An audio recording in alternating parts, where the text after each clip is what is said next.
Alrighty, let me just check up audio, make sure everything's working cool. Right, microphone, desktop audio. You probably can't hear this right now, but that's because I'm muted. My headphone, high definition audio device. That seems to be working a-okay. Around 4 second delay. That's more than perfect. Anyways, yes. In around 4 minutes, the Future Games Show Summer Showcase officially starts. This is pretty cool, honestly. Yesterday, we had the Summer Game Fest, which was fucking immaculately good. Excellent amount of world premieres, heaps of gameplay reveals. The only thing I wasn't the biggest fan of with that last showcase, with the Summer Game Fest, was the lack of like solid release dates. Granted, PlayStation did really snap a lot of those up with the state of play, but honestly, overall, it was a really great showcase.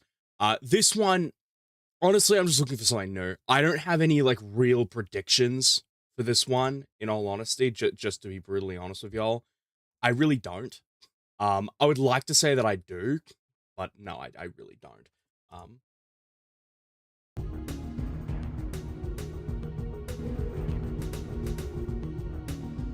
Sorry, I was just testing audio for a second there, so that's probably gonna repeat for a second, but whatever.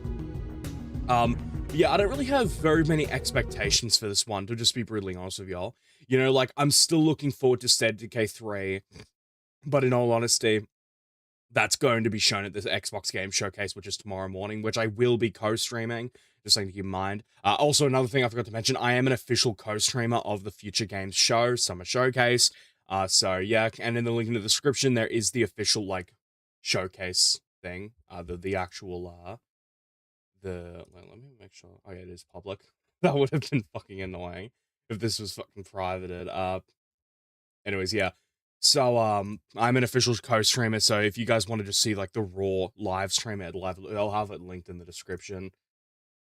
Sorry, that's my bad, I was bringing up my live stream on my second monitor. And yeah, I don't think there's anything else. Yeah, I don't really have any predictions for this showcase, to just be brutally honest with y'all. Everything that I kind of want to see is probably going to be shown at the Xbox Game Showcase. I am excited to see that deep dive into Exodus. I think Exodus does look interesting. Oh yeah, another one I am looking forward to with this showcase specifically, it literally just came up on the side thing, is there's two games. Terminal War I'm looking forward to seeing a little bit more on. I really hope we get like beta release dates for Total War. Terminal War. That's the, I could bring it up somewhere. We've got a minute and a half, why not? Ugh.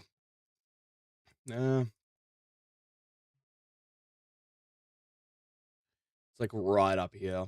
I got a wish listed. Second Titan 3, I'm looking forward to that one.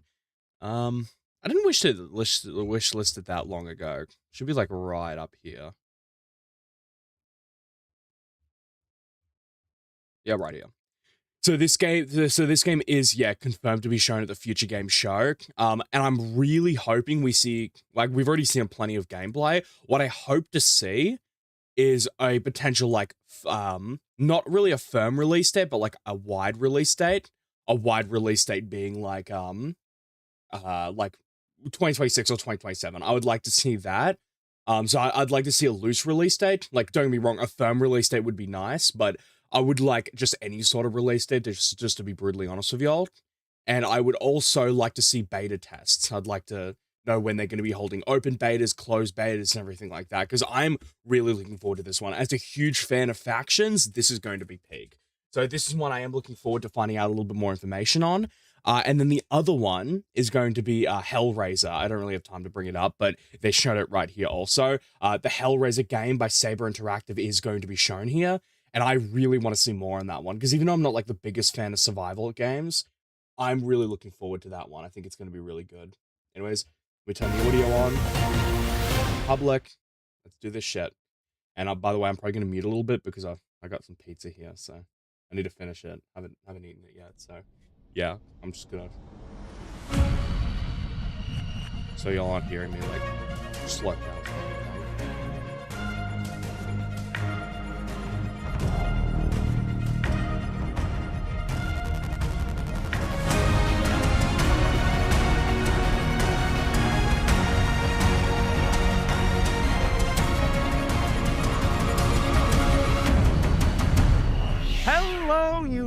Gorgeous, gorgeous people, and welcome to the Future Game Show Summer Showcase. I'm Troy Baker, man of a million video games, or roughly there's about. He's so But handsome. most recently, I got to play Higgs Monahan in Death Stranding 2, Jack Pepper and Mouse PI for Hire, and of course,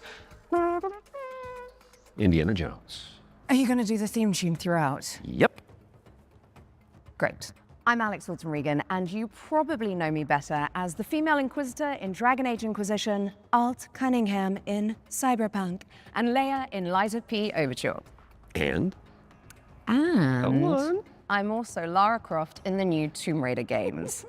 Yes, she is. She is back, people, and that is video game heritage right there. Well, more on that later in the show, but that does make us two archaeologists on one stage. BAFTA-nominated archaeologist. BAFTA nominated. You've never won, though, have you? Have you? No, Alex, I haven't. Thank you for bringing that up.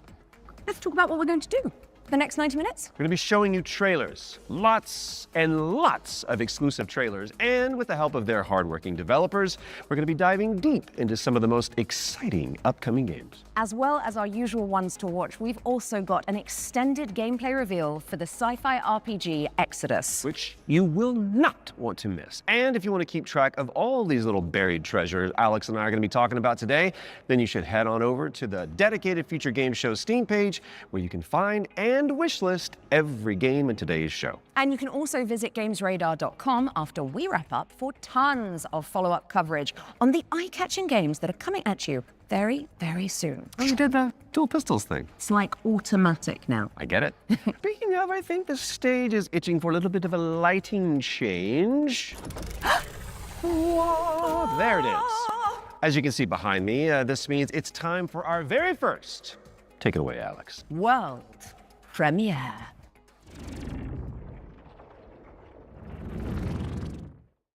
You want some of this? Come and get it! Oh, shit! Okay, so, funny story. There was this guy who was stuck in the middle of the apocalypse. Whoa! Oh, shit! You know, Chop Freddy, barbecue time, baby! Totally holding it together. Freddy here, Freddy there, Fred. Yep, he was doing great. All he wanted to do was just find one living, breathing human being, for crying out loud. Down here, goddammit! Was that too much to ask? We can solve this problem once and They're for trying to make a vaccine. Hey there, you wanna come? He did find some friends. Yeah, buddy! And then this guy showed up. Great name, questionable fashion sense. Fuck you, Fred! Bada bing, bada bam, bada boom! Hurry, hurry, hurry! Damn, we're good! You getting all this, buddy? I You got fucking the knew story? it.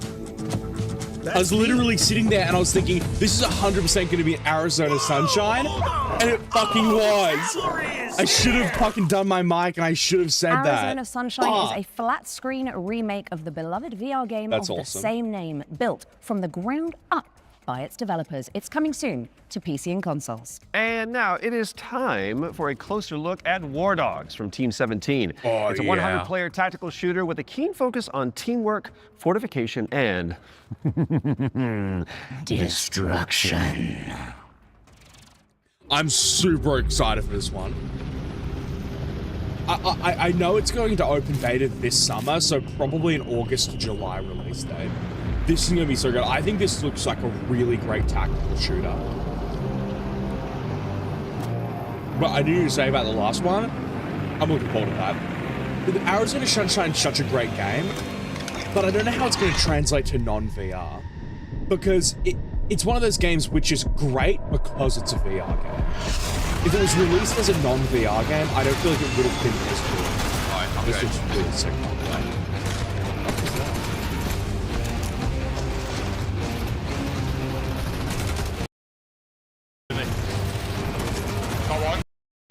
Oh, it's the people talking in game. Okay, sorry. I'm so fucking freaked out. This looks so good.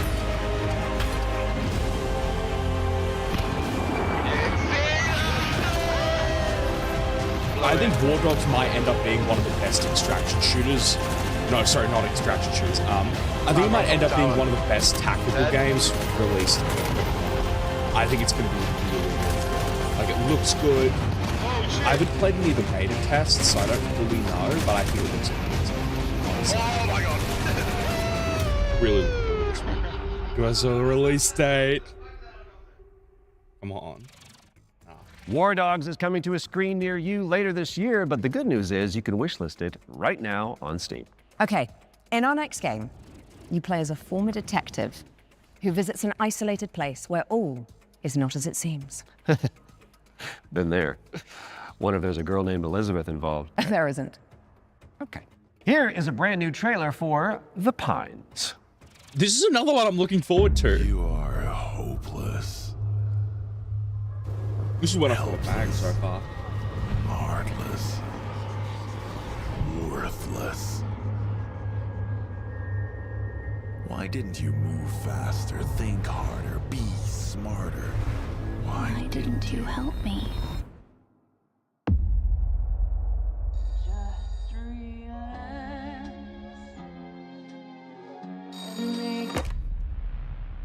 Good evening, Mr. Walker. How are the first few days in the Pines treating you? Oh, but you don't want to go into the forest, dearie. What the fuck is happening here? Everyone is fucking crazy. See that? That's mine. And that, also mine. And I won't part with any of it. Including you.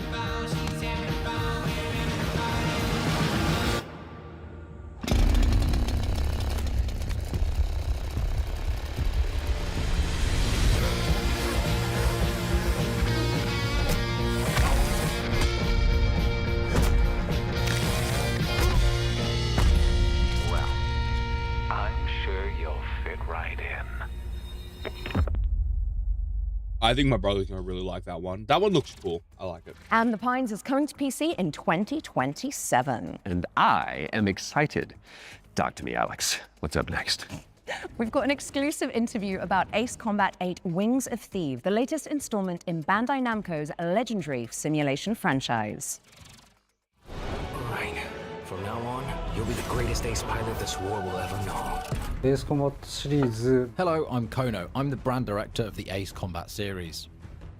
I'm Shimawato. I'm the producer of Ace Combat 8 Wings of Thieves, the game that allows you to fulfill your longing for the skies. The game starts when the Federation of Central Usia has been invaded by Sotua and the capital city has been lost to their forces. The protagonist wakes up on the emergency boat on the sea and is saved by the battleship Endurance. After reuniting with your team, you are then immediately forced into another life or death fight against the Sotua forces. This is the story of saving the country that you come from, which is the victim of great destruction. Keep it coming. Maybe they're not that sturdy. Gunboat transport has hit the fan. The protagonist and this legendary pilot fight side by side, providing great hope for the country. But in fact, that legend is fake. He's a fake presence that's been propped up to really motivate the country. In the next phase in the story, the protagonist and this legendary pilot go into battle together, resulting in the Wing of Thieves getting shot down. After his death, this role gets passed down to the protagonist. So the central theme is living up to this duty that is cast upon you to take on that responsibility. Ace Combat 8 Wings of Thieves features a new type of enemy for the series, the land battleship. The idea came from our art director and mecha designer, Kano. He said it's exactly like Godzilla landing on the city and causing huge destruction. When that idea was presented to them, they actually said, "Oh no, this is not good." But after they started working on it, it all made sense, and then it created that great visual. We've also changed the way targets take damage in this iteration. Prior to Ace Combat 8 Wings of Thief, the damage you dealt needed to be hit directly onto the target, otherwise it wouldn't have counted. So this chain destruction accumulates this damage, and any small accumulations would actually result in a bigger destruction later on. And you'll see this as you play, so it's very exciting. Ace Combat 8 Wings of Thief will be released on PlayStation 5, Xbox Series X and S, and Steam on the 2nd of October 2026. These skies belong to you, Rex. Go take what's yours.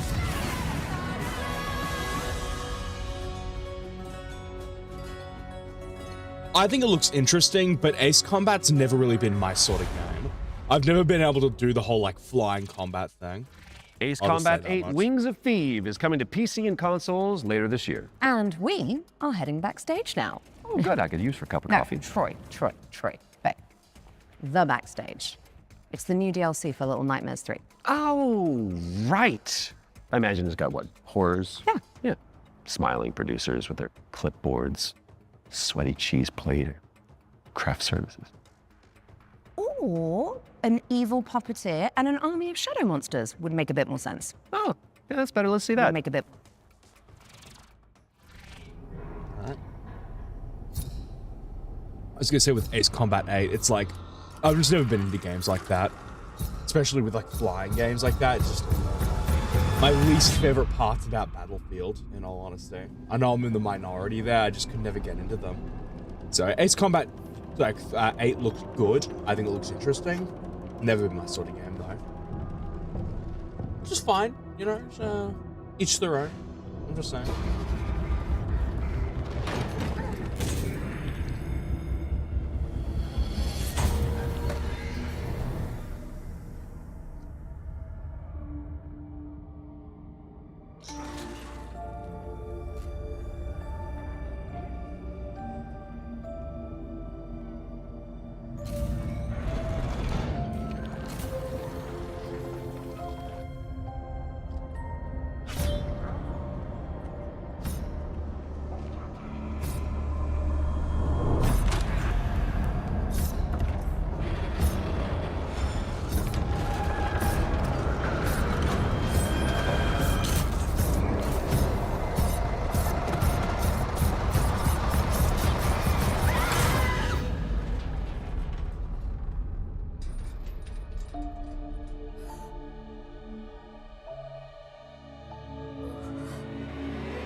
And the backstage is a brand new DLC for Little Nightmares 3. Where you can explore the dark underbelly of the Carnival in solo or co-op. So you really should reach out to your most fearless friend ASAP because it is launching on June 12th for PC and consoles. All right, now it is time to check out Enginefall, a post-apocalyptic extraction shooter set on a series of colossal megatrain. It's like Snowpiercer with crafting. Ah. Sorry.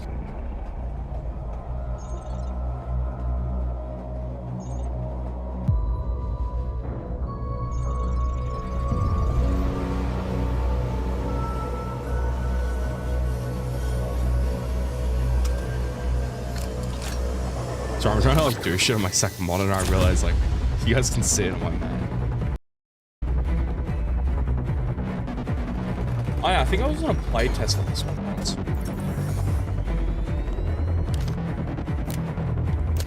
I think it looks pretty interesting. I don't know, like I guess maybe it's something like that. Yeah, I've never really been into like that reveal's cool and all, but it's not like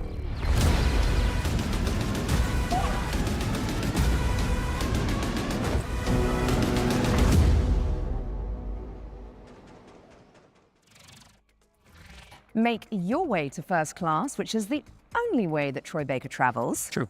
When Enginefall arrives on Steam later this year, and if you cannot wait that long, there's a playtest coming for you on June 8th. Now, before we move on to our next game, let's talk about our partnership with GOG, the DRM-free games platform. We've joined forces so that FGS viewers can get 15% off the entire GOG catalog with our discount code FGS15. You do have to be a new user, and the offer is only valid for the next 7 days. So, get to browsing and fill your boots with some good old games. And don't forget the not so old games that are on there either. Okay, let's check in on the upcoming remake of Gothic, a genre-defining RPG from the early 2000s. Now, if you like medieval adventures like Kingdom Come Deliverance or The Witcher, this next one is definitely for you.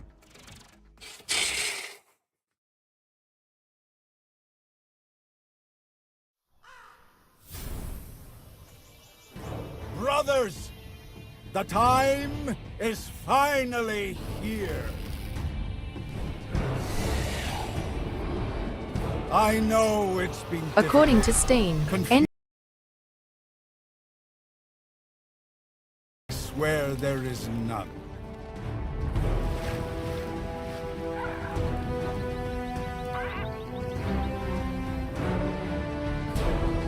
All these years, the unbelievers mocked you for your faith.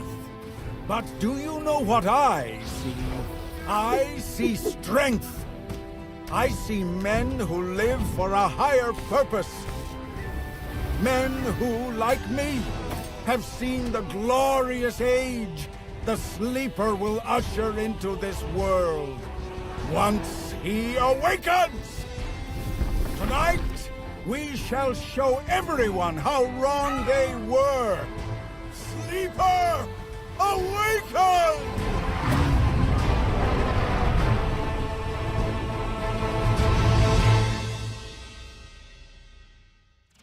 I already got it pre-ordered. Gothic 1 Remake is out now on PC and console, so go check it out after the show.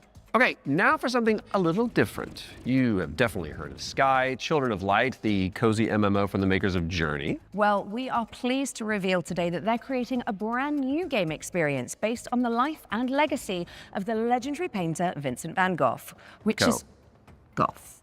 Let's take a look at this Van Gogh MMO, shall we?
Sky Children of the Light's Vincent van Gogh experience launches on the 17th of July and includes an in-game gallery featuring some of the artist's most beloved paintings.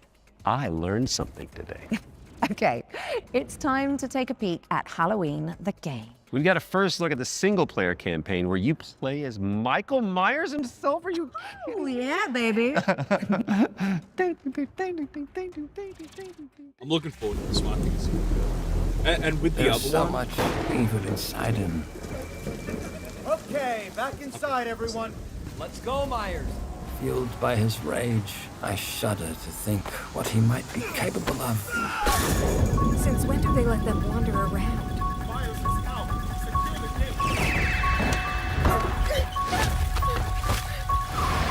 I knew what would come next. Every soul unfortunate enough to cross Michael's path would suffer. No one knew of the evil that was walking among them. Unreasoning, relentless, evil. But sometimes I think the truth was something much more terrible.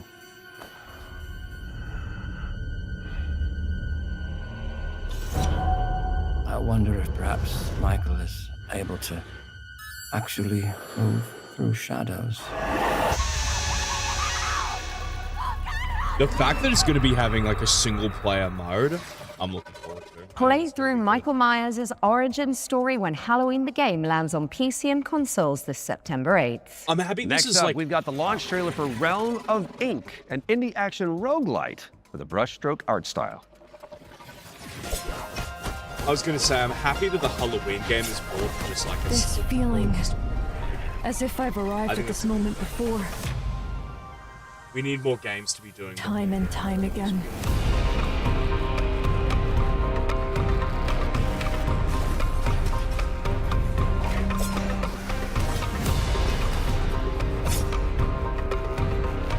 I'll be the one to choose my destiny. Thank you very much. My blade needs sharpening. Your skull should do the trick. Quite a curious little thing. Either clear the path or I'll clear right through you.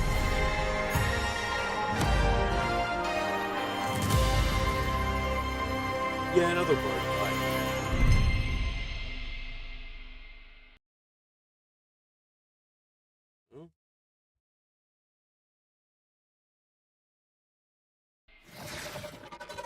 Realm of Ink is out now. What the fuck? Go away! I have no clue if that was me or their lives. Whatever, we'll roll with it. I think that one's the best. I'm a little bit sick of roguelikes right now. Like,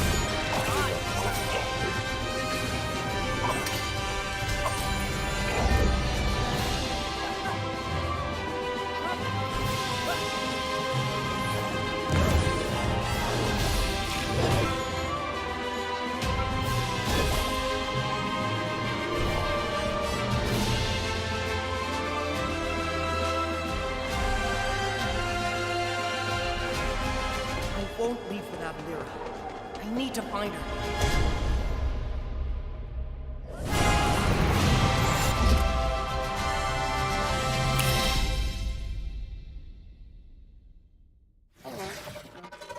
Shatter the shackles of time when Duskfade lands on PC and consoles later this year.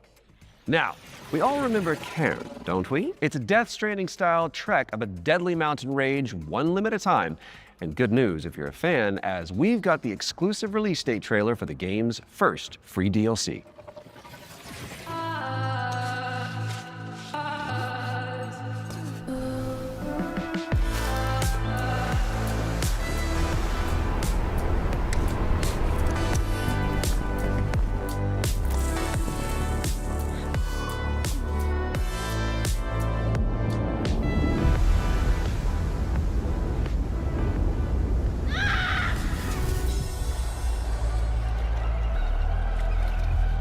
yeah, I couldn't really get this. This wasn't like my sort of thing, so I think the DLC's cool. It's definitely not something jumping in the air for, you know what I mean? On the Trail is a free DLC expansion for Ken, and it's coming soon to PC and PS5. All right, folks, our next game is like It Takes Two, but on wheels. You play as a pair of dinky RC cars, solving puzzles and unraveling mysteries in a rather strange laboratory. Here is the latest trailer for Wheelmates. Folks, the rhythm isn't just synchronization. It's the weaving of two minds into one. Remember, you're two pieces of one puzzle. Go!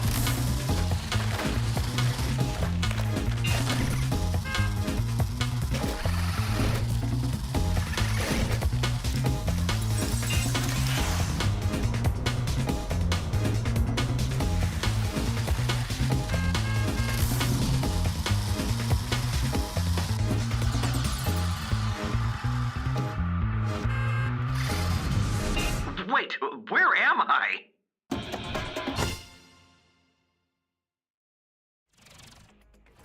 Wheelmates is launching later this year, so you can check it out with a friend in tow. And now for something completely different. We've got a cinematic trailer for the anime shooter WTF, which stands for Waifu Tactical Force.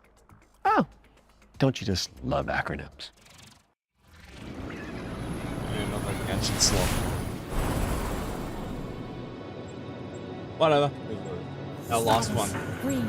Probably never built. Don't go dying on me before the final phase.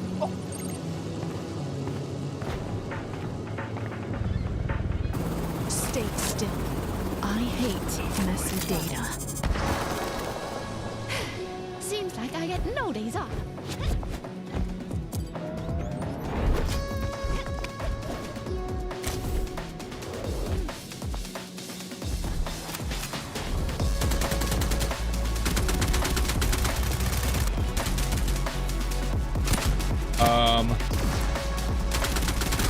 What the fuck?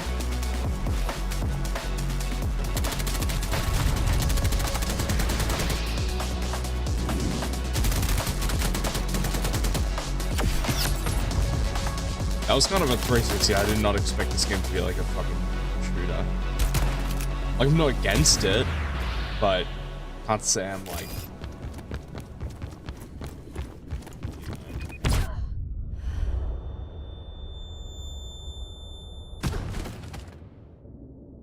Like I wouldn't notice a helicopter in my airspace.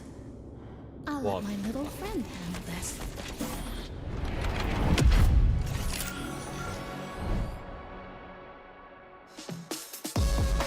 I really did not expect this one to be a fucking shooter. That's such a 360. Where the fuck did that even come from? I'm not against it, I'm just saying, you know. Grab some friends and jump into the live playtest for Waifu Tactical Force after the show. There's a new movement system to check out and 10 playable characters. My goodness. Now, even the most hardy adventurers need to take a step back from time to time, so we're going to throw it out to a series of back-to-back trailers. You watch these, while we'll be back in a jiffy, which is a relative metric of time, I believe. Greetings, my minions. Shall we dominate the world together? Because tonight, I'm feeling quite passionate. And this is only the beginning. Let's unleash our necromantic rage. It's a term for him, I just forgot what the fuck it's called. Or the genre is called.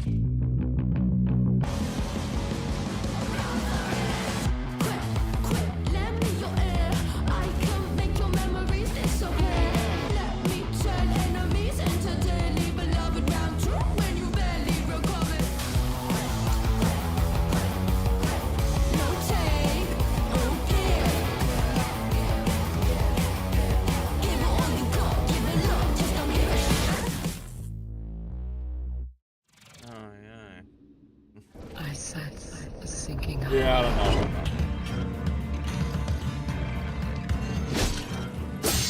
This is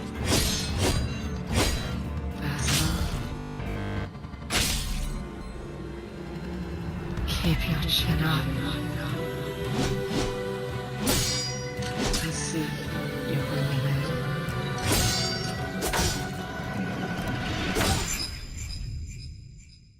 Need a PS5, so what? No PC release? That one looks really interesting, actually.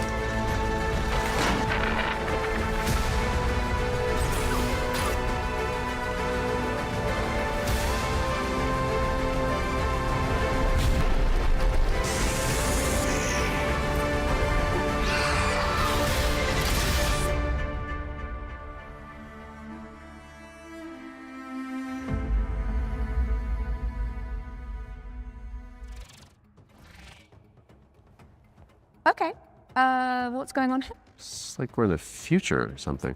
Oh, mind yourself, Troy. Don't wipe out. Right, got it, because this set is inspired by the anti-gravity racers. I got it. Well, while we solve this little temporal anomaly. Here's AGXGP.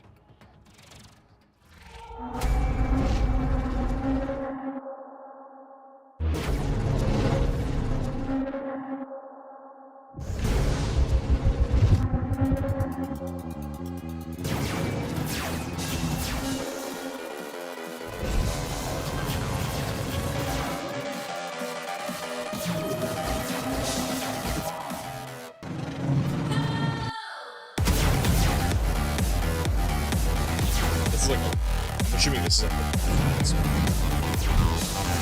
don't mind Wipeout. I think it's fan racing.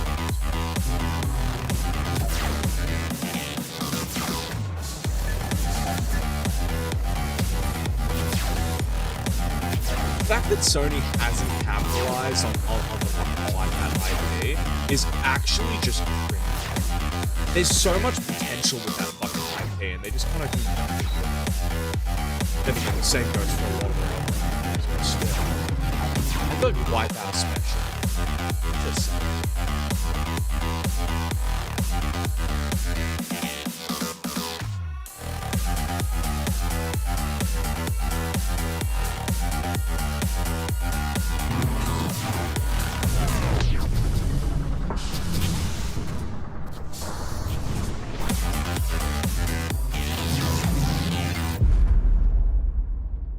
I think that looks pretty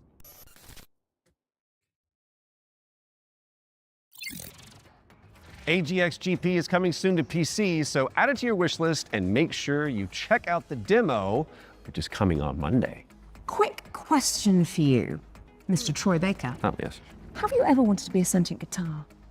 Actually a dream of mine. It's very strange of you to bring that up. Well, I've got good news for you, and I've got some bad news as well. So the good news is that the next game that we're going to announce lets you fulfill that fantasy.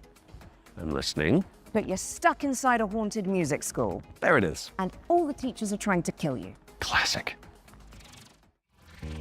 Welcome, welcome. We are absolutely thrilled to have you here at Harmonic Heights. Fred, no matter what happens, I want you to know I always loved you.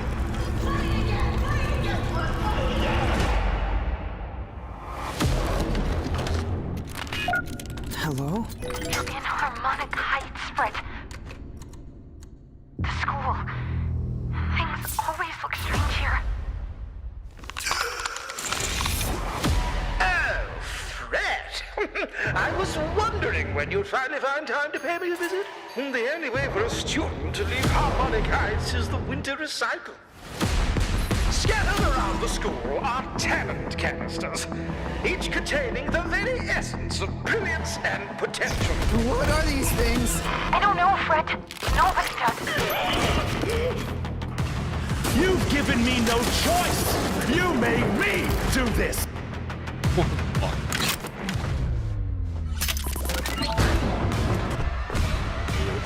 And Fred, she knows you're here. Now run along. I think that looks good. Don't fret, it's a world of mystery. Don't fret, strum along and you will see. I don't know if I'll fret, play doesn't it. matter what you wanna be, and even though But I you're think gonna die, don't fret. that much. C sharp or B flat. That's a drum joke in Don't Fret. Mark your calendars for that one. And now it's time for another one of our world premiere. And this one is a side-scrolling platformer starring a very beloved Belgian comic book character. Let's check it out. Oh.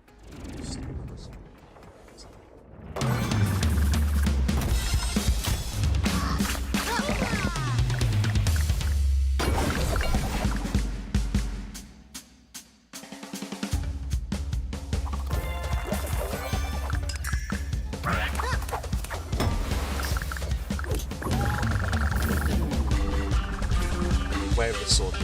It's on PS5, I think it's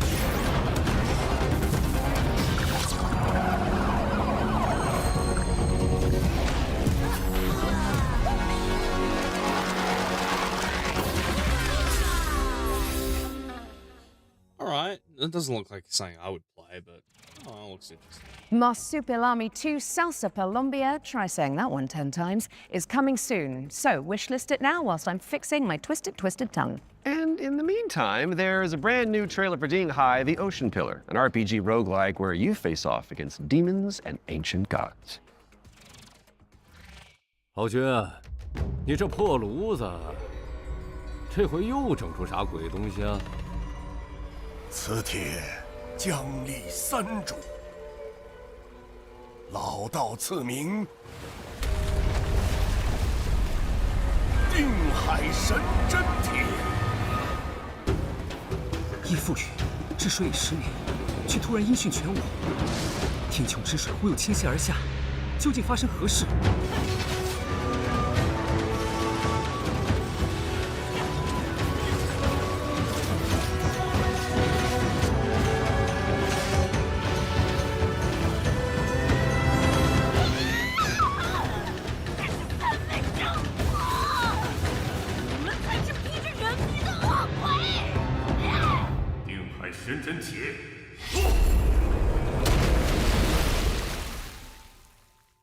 Alright. Ding Hai, the Ocean Pillar, is coming soon. Now tell me, what's next, Troy? Well, we've got our first ones to watch deep dive of the summer showcase, which is where we take out our little trowels, lift the topsoil, and gently brush the dirt off of a game that the internet is raving about. Oh, it's just like real archaeology. You know. But with less paperwork. True. And what better place to start than the golden age of piracy with the helps from our very talented friends at Ubisoft. Let's dive into the world of Assassin's Creed Black Flag Resynced. They really are pinning a lot on this game. Because they have been, this has been shown at literally every showcase this showcase season. Besides, like, the Inside Advantage. Hi, I'm Richard Knight. I'm the game director for Assassin's Creed Black Flag Resynced with Ubisoft Singapore. Assassin's Creed Black Flag Resynced is the old experience you know and love. Edward and his tales in the Caribbean of assassins and pirates, but modernized with today's technology and gameplay. The latest version of Anvil has helped us a lot, both in terms of visuals. We now have ray tracing and global illumination, but it's also a big deal for us in terms of gameplay too, with night and day affecting your stealth. There's weather that can affect your visibility, both in the ocean and on ground. What's changed with parkour and movement is that we've brought forward the game to the new standards that you've seen with AC Shadows and the recent updates. There's ejects, Edward can jump, and it just makes for a much smoother experience.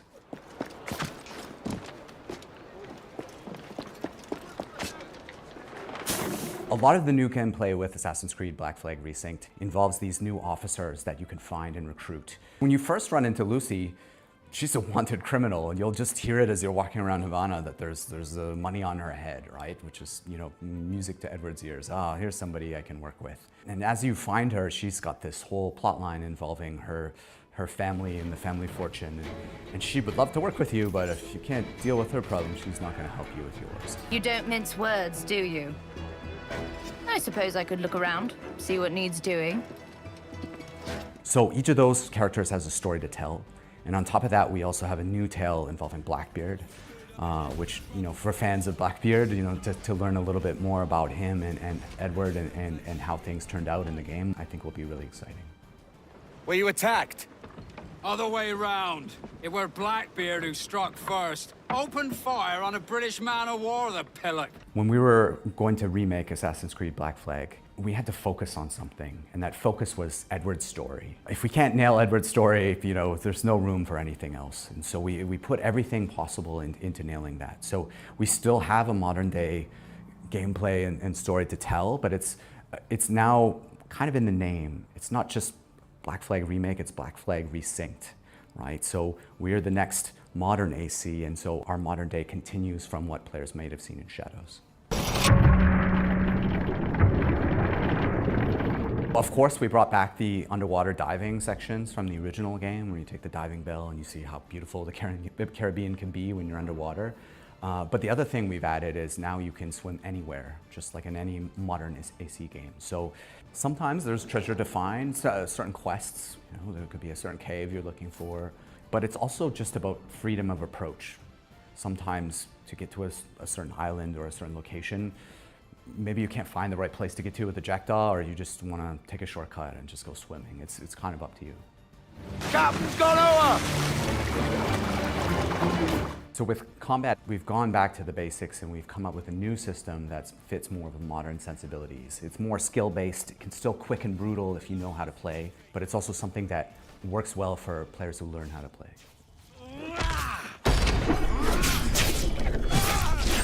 The core with us with naval gameplay was to keep that spirit that it had from the original. You know, if it ain't broke, don't fix it. But we added a little bit more now with officer abilities that add cool things like the ability to brace perfectly and take out a lot of damage. And also the new alternate weapons, which allow you while you're aiming to switch between weapon modes with different ranges and damage, so that you can kind of adjust to the fight rather than have to fight everyone the same way. Assassin's Creed Black Flag Resynced is coming out on July 9th for PlayStation, Xbox, and PC. Thanks for watching and enjoy the show. I think I speak for everyone when I say this. We don't want more Shadows. We don't want anything like Shadows. Assassin's Creed Black Flag Resynced is coming to PC, PlayStation, and Xbox on July 9th, later this year. We were doing so well. That was at least tasteful. If you say so.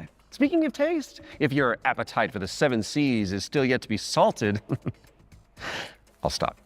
You can find out even more about that one by checking out the hands-on preview over on GamesRadar.com. Now, we've got a very special treat for the Blasphemous fans among us. Let's take a look.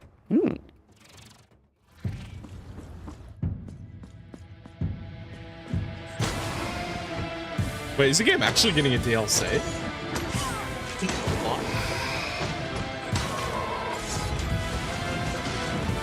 This was such a throw-out This castle has a life of its own. Or is it Blasphemous 3? That'd be cool. Isn't Greater than that which still beats in my own heartbroken chest.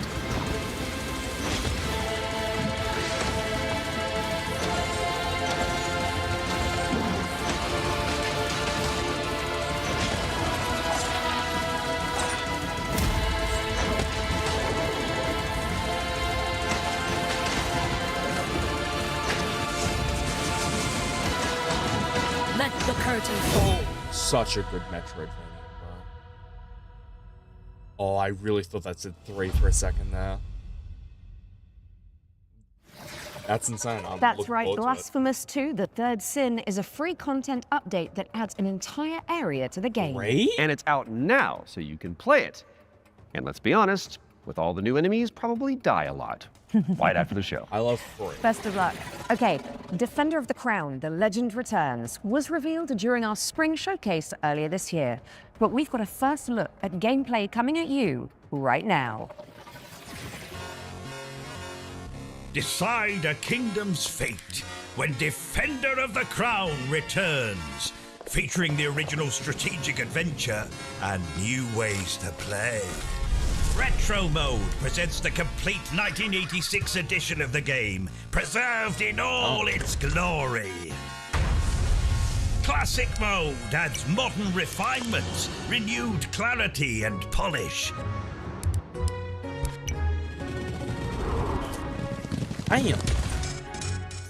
Shit. I'm not complaining. And introducing Kingdom Mode, a brand new roguelike of dice, decks, and destiny. Forge your battle-ready deck and cast your fate into the fray. Chart your rise to rule all of England as you go on campaign to outwit your rivals. Unlock new tactics and new dice to strengthen your claim to the throne.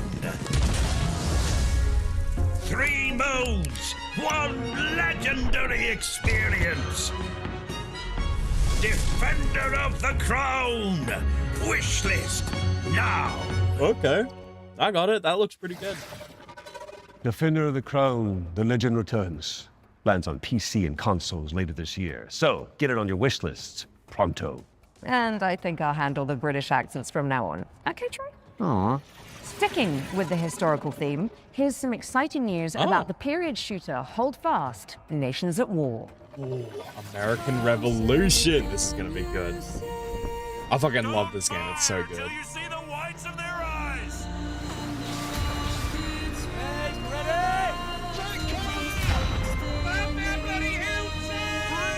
Who doesn't have proximity chat event? You know what I mean? Who's playing a game like this and going, actually, I'm gonna turn proximity chat off. That's not fun. There's no fun in that.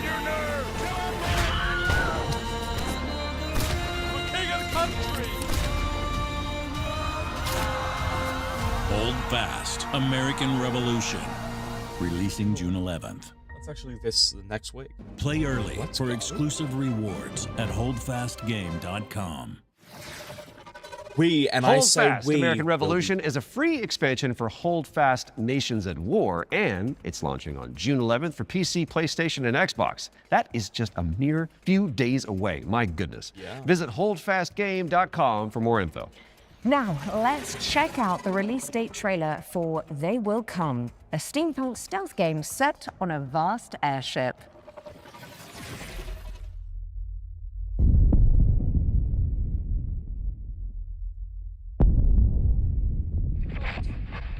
Benjamin, are you there? Yes, I'm scared. I don't even fully understand why I made it. Maybe it was the power of the idea. I guess I pursued it as a failsafe for the future, to be used in fighting enemies of this dark world we now live in. Your mother always said that if I continued making it, they will come. Forgive me, my son. I have doomed us all. Give up. Your family is captured. The device must be mine, boy. Wait, give up? Yeah, oh, you don't do that around. Give up, or people will start to die. Defense cannons on the Endeavor are down. The attack has been successful.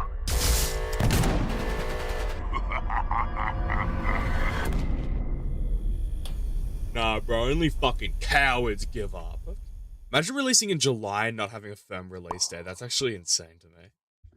It's a month away, bro. They Will Come heads to Steam in July, but you can wishlist it right now. What have you got for us next, Alex? Well, it is that time again, Troy. We have another world premiere for a cosmic city builder where you craft thriving habitats to rescue long extinct animals. Oh.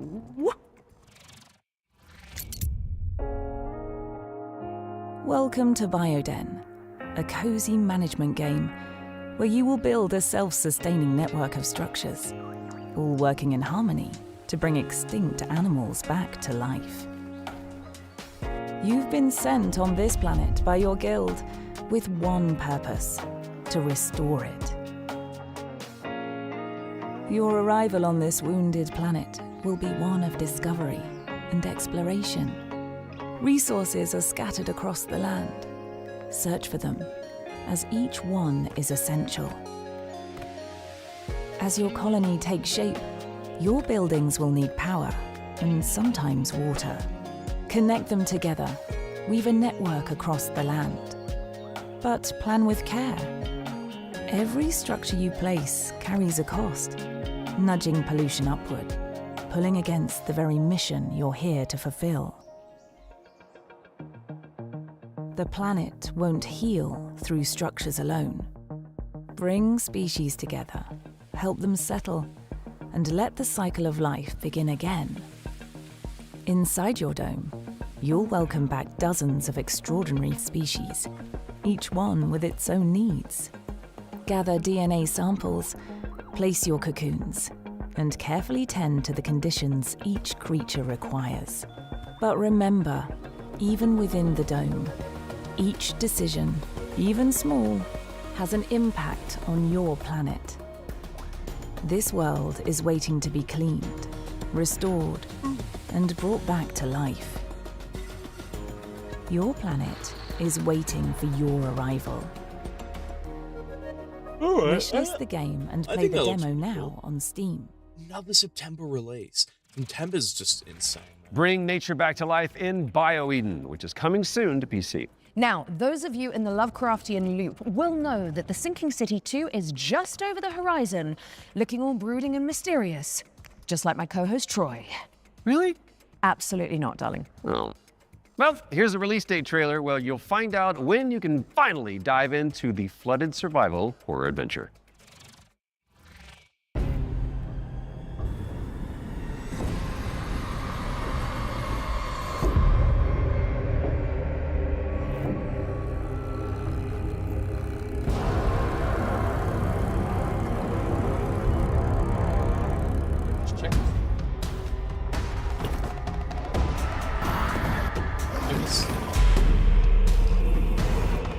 I was just checking something, sorry about that.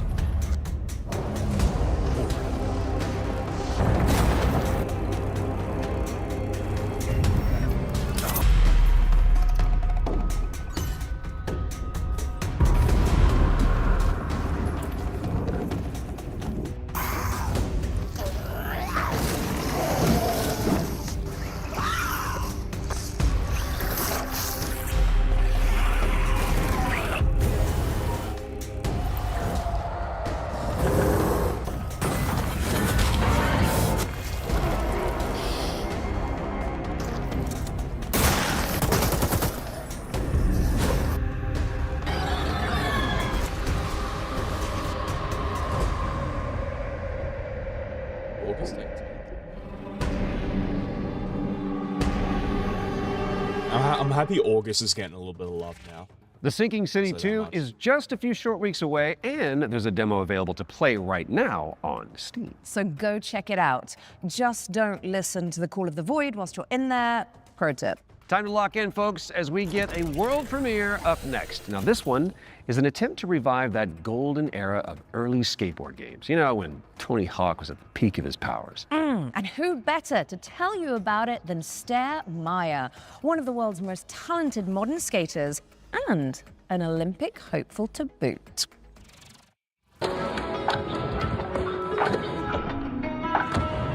Hey Future Game Show, I'm Sarah Meyer, also known as Surf Sarah. Skateboarding is my life and I love it with my whole heart, so I'm super excited to share Skate Sarah with you today. A brand new arcade skateboarding game inspired by the golden era of skate games. So this is the world premiere of Skate Sarah, check it out.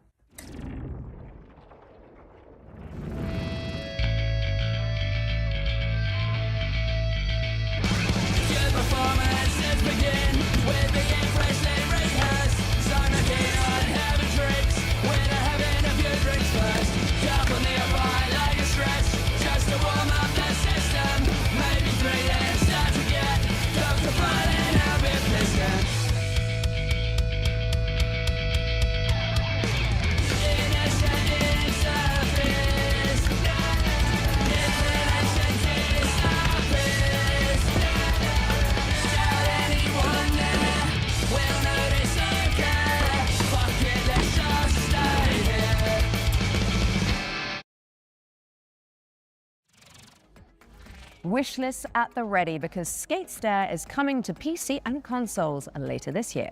Now, how's about an exclusive trailer for a new expansion coming up for one of my personal favorites? It's time for another run at Vampire Survivors. Another one? Vampire Survivors. Hi, I'm Luca Galante. Accidentally made Vampire Survivors and I'm running Ponko. I made this expansion of Vampire Survivors called Emerald Diorama that was very expensive to make, but we gave away to the players for free. And so I started for a way to do some spin-offs maybe. I tried to get in touch with other teams, indie developers, to see if they were interested in working on some of these spin-offs. One of these we released just a little while ago as Vampire Crawlers. It's a game based on specifically being able to play at your own pace, play your cards effectively as slowly or as fast as you can. I got a lot of other ideas, but there's definitely more spin-off coming, especially after seeing the success of Vampire Crawlers and that it paid off to effectively try and to do something unusual, but always following the same idea at the end of the day, which is that I am the first player of my own games. I need my own games to be fun, to myself first. So I want to make these other games and wanted to find a new name for them effectively. So again, I tried to grab Survivor, think of something stupid, and that's how Survive-a-thon came up, which is short for Survive a Ton. Very soon, we're going to see the first game in this lineup, and people should expect a game like Vampire Survivors, that's the whole point, with a different spin on it. And this spin can come from a different metagame or different feature that they serve, a fact that doesn't actually fit Vampire Survivors, but would fit different gameplay mechanics. I'm not planning to let go of Vampire Survivors anytime soon. There is still, the community is huge, they want more content. We're going to release a new DLC quite soon. This DLC initially was supposed to be just a little add-on to the Legacy of the Moonspell DLC. And as it's very common for me, I start something really small and it ends up being way too big. And so now it's got its own life. It's going to be called Legacy of the Blood Moon. And players can expect a small DLC with something 8+ characters, 8+ weapons, plus evolutions. But I can also expect a very low price of 80 pence, something along those lines. I'm definitely going to keep updating it for as long as it makes sense, as long as it is sustainable. If anyone wants to stay in touch and get to know more about what we're doing, please visit punkolab.com, where you will find a fantastic and useless count-up to our next announcement. We have a lot more announcements in the near future, but for now, here's a trailer for the new expansion of Vampire Survivors, Legacy of the Blood Moon. I like that. I like it. Unscrupulous beings consumed by ambition. A cautionary tale, or a story better left untold. There's no retreat once this threshold has been crossed. If you really want to see it through, then just take my hand.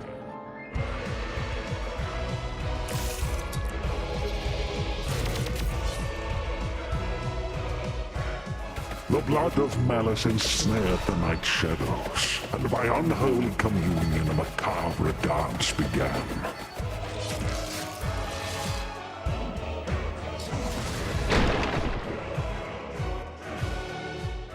As all dawns and twilights of the world paint the moon red, reality shatters and insanity ensues.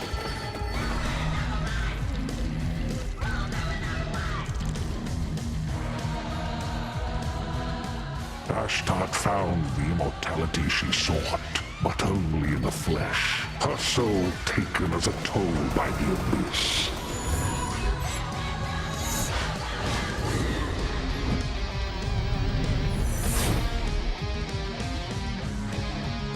As he kept staring at the shadow of the comet, Sargon eagerly paid for its gifts, until there was no humanity left to give.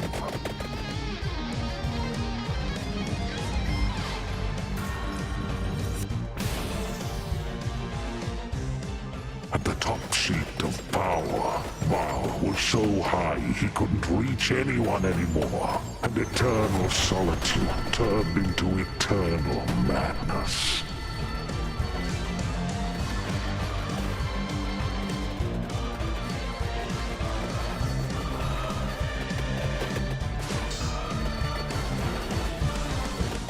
Legacy of the Blood Moon, an accidental Vampire Survivors expansion from Punkle. Coming soon.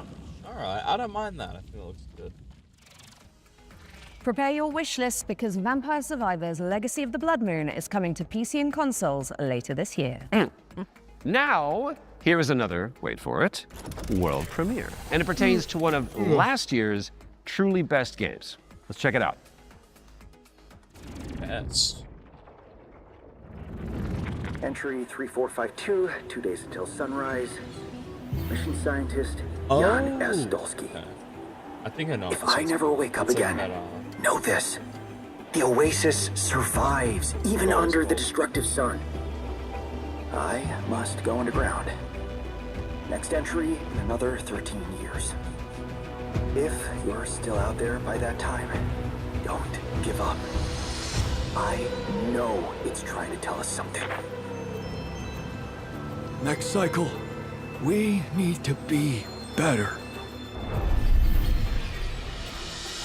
Yeah, that's what it's called.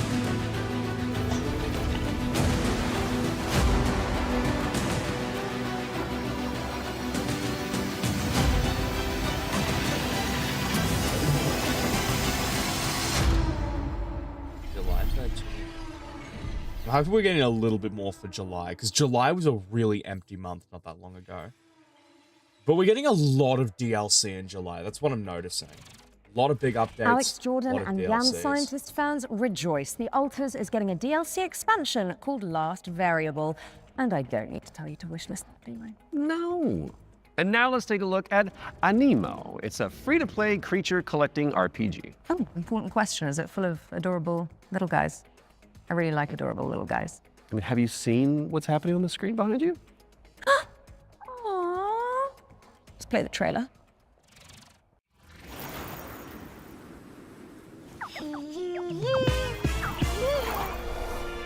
Well, that's a Power World for a second.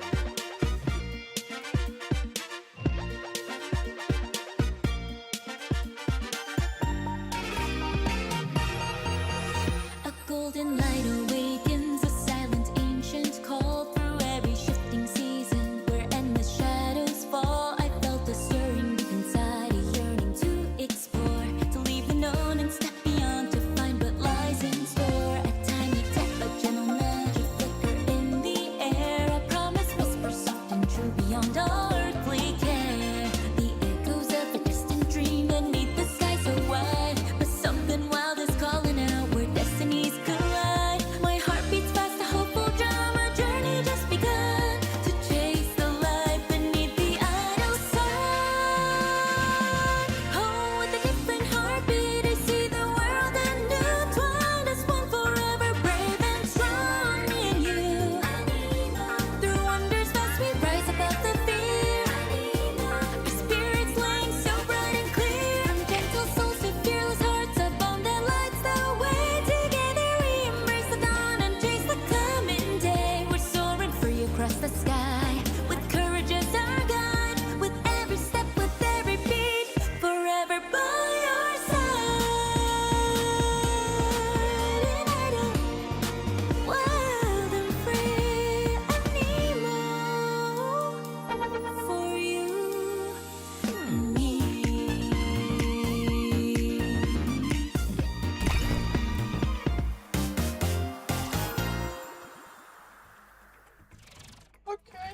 Anemo is coming to all platforms later this year, but you can wishlist it now on Steam. Oh, I can see you're itching to explain this next one, Troy. No, it's just a little rash. You can get a cream for that. So this is Cordura. It is the 4-player psychological horror game that opened the Spring Showcase back in March.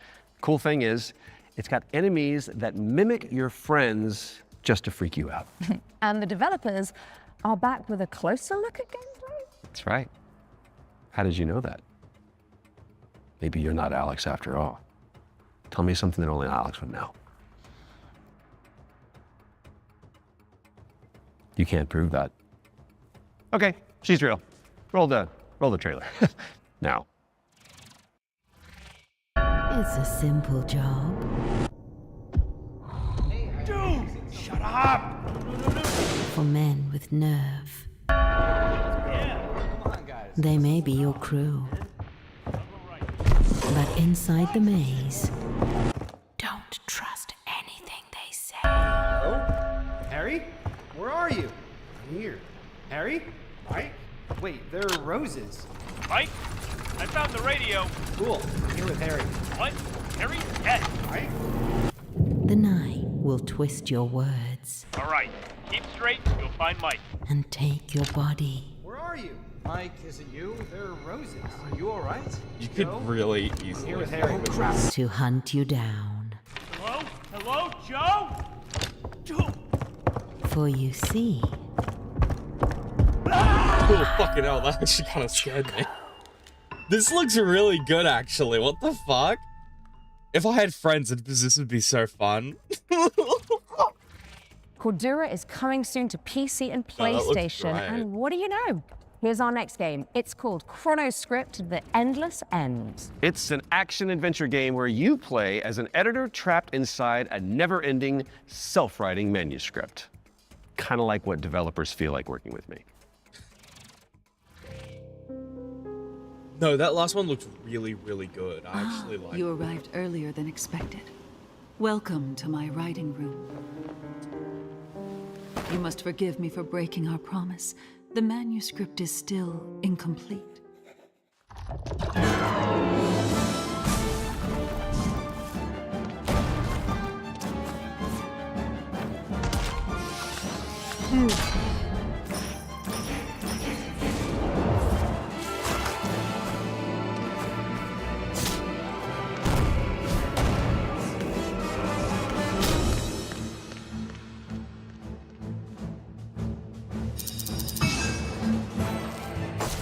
My dear editor, I must return to my scripts.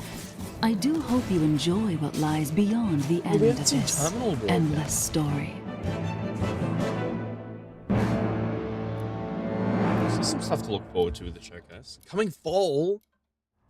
We don't have much time left. Chronoscript, The Endless End, is coming to PC and PS5 in fall of 26. So write it down now on your wish list. All right, now we've got a world premiere coming at you. This one is a psychological horror game where you rebuild the memory of a lost child.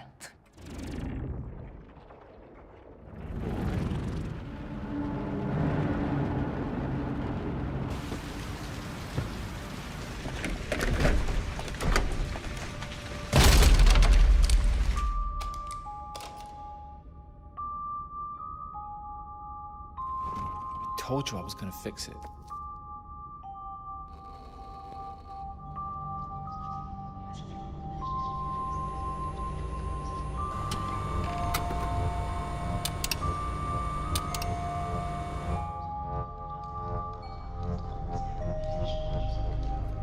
Are you there?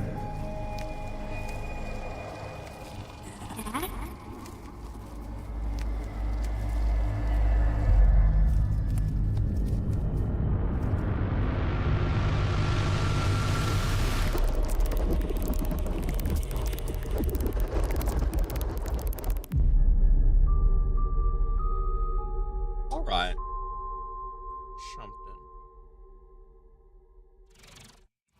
That was your first look at Impermanence, coming to PC in 2027. And if you're hungry for more amazing games just like that one, stay tuned after the Exodus extended gameplay reveal at the end of the show for the return of FGS Live from Los Angeles. Our hosts are in the City of Angels to bring you all the latest news from the summer gaming events, as well as some of those wonderful world premiere trailers you love so much.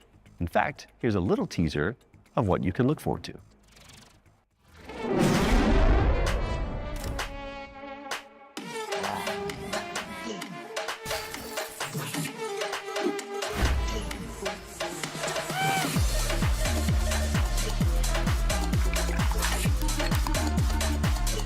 Hey there, I'm Jules Gill, one of your hosts of FGS Live from LA. Stay tuned immediately after the Future Games Show and Exodus Extended gameplay reveal for more world premieres, demo drops, and maybe even a cheeky surprise.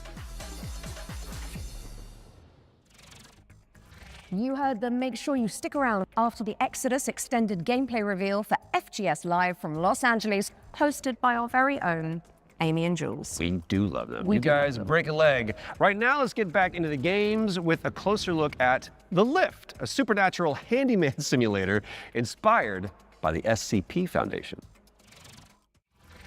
Hello, Future Games Show. I'm Ivan from Fantastic Signals, and I'm here to tell you more about our upcoming supernatural handyman simulator, The Lift. The Lift is an immersive story-driven first-person simulator where you play as an engineer on a mission to investigate and restore a massive research facility abandoned after a mysterious catastrophe. From day one, it was paramount that The Lift feels really good to play. All interactions with the world are built to be extremely tactile, so it's not just about what you do, it's about how you do it. How it feels to pull, push, rotate, switch, clean, screw in, click, tune, tighten. All these engineering verbs are at the very core of the gameplay loop, and every action is elevated through responsive animations, fine visual effects, a crispy audio design to deliver an almost ASMR-like experience.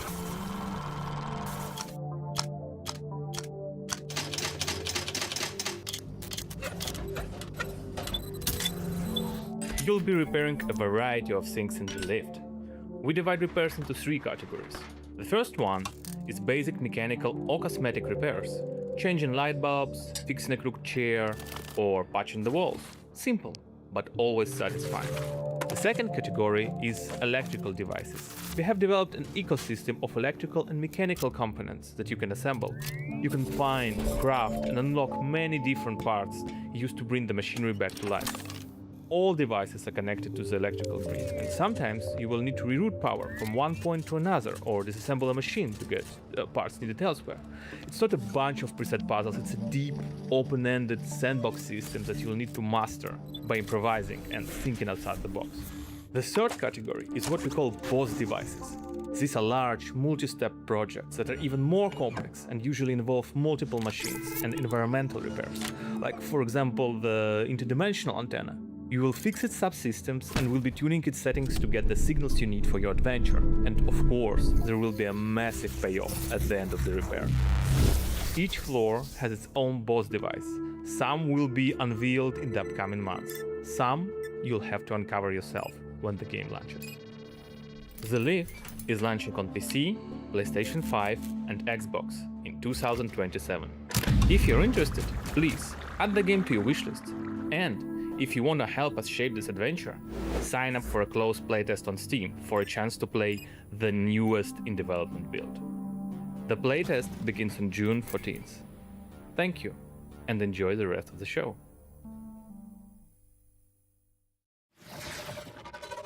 The Lift is coming to PC in 2027, but you can and should wishlist it right now on Steam. Our next game is technically a theme park simulator, but there is a morbid catch. Oof. Never-ending coasters? Salty fries? Expensive bottled water? Not quite. The owners are trying to eat the guests. Oh, that's a new one. Here's wow, My Cannibal Family. That sounds lovely. Did you hear the mob dumped one of their own in this goo?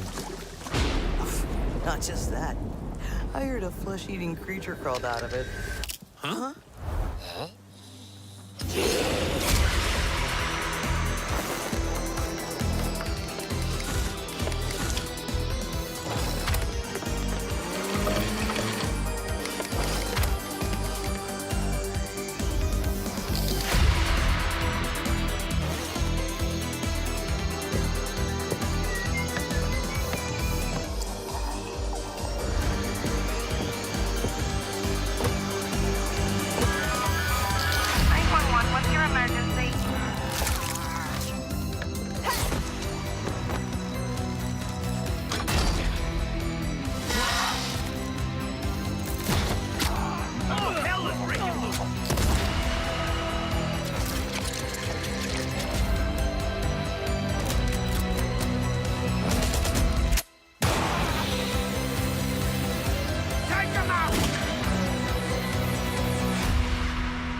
I think that looks different, you could say.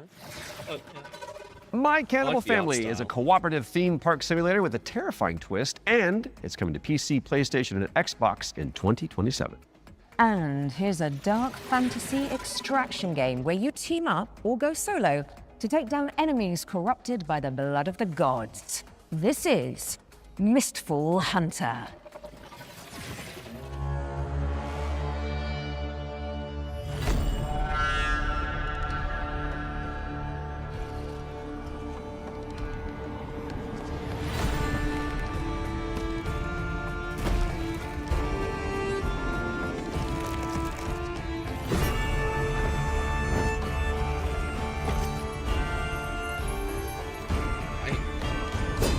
Okay. Launch.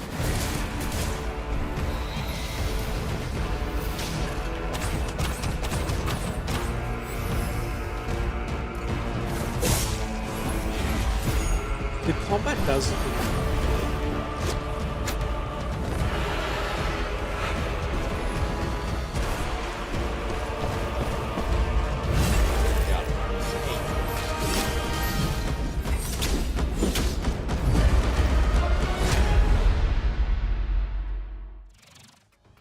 Set a reminder for July 29th when Mistful Hunter lands on PC, PlayStation, and Xbox.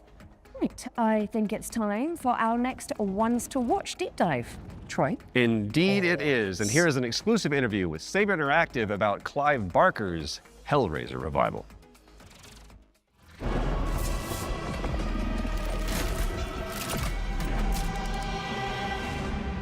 Hi, I'm Anthony Default from Saber Interactive, and I'm the narrative director on Hellraiser Revival. The backstory for the player character Aiden is that he's this guy who has his entire life been consumed with yearning. From an early age, he's sought out crime, drugs, sex, danger in order to feel more, to experience more. By the time we meet him, he's met a kindred spirit, his girlfriend Sunny, and the two of them have entered this infernal spiral into depravity. Stupid ass motherfucker. What we offer, your desires, so plentiful. In the game, you'll use this mysterious puzzle box artifact called a configuration to wield the powers of hell, to burn, penetrate, slash, rip apart your enemies. And also, it's a puzzle box, so you can manipulate it yourself to solve puzzles and ultimately save yourself and your girlfriend from the powers of hell. It is done. It was incredibly dear to us to stay true to the Hellraiser franchise when doing this work. So we went back to the first and second movie and to the novella that he initially wrote that it was all based on, The Hellbound Heart. Tried to kind of blinker other influences out, and we just studied those until we found what really resonated with us. Follow her, for we have such sights to show you. So in the game, the force of opposition that you'll be fighting is broadly on two sides. So on the first side, you have this cult that's obsessed with the Cenobites and with trying to create their own Cenobites on Earth, ones that they can control and use in order to essentially grant themselves infinite pleasure. So this cult, they're trying to find a way to advance their goals, and to do so, they need this Genesis configuration that you're wielding. You need the Genesis configuration to complete your bargain and try and get Sunny's soul back. The second category of enemy is what we call the unworthy. So these are beings who have used configurations themselves in the past, and in most cases have been like interred into the labyrinth where they've been tortured for some sort of eternity, and who are now released by the actions of the Genesis configuration and are seeking you, thinking that you're their way out, you're their way to freedom. So they're these depraved, decrepit souls who are desperately trying to kill you and take what's yours. This is your warning not to be a Clive freak, Barker's right? Hellraiser Revival is coming to PC and consoles in 2026.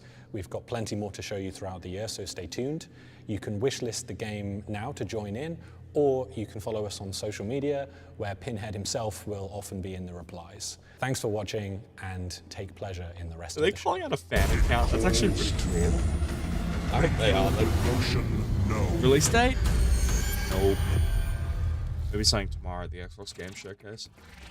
Clive Barker's Hellraiser Revival is coming to PC, PlayStation, and Xbox later this year, so go pin it onto your wish list. Because of the pin, got it. Yeah.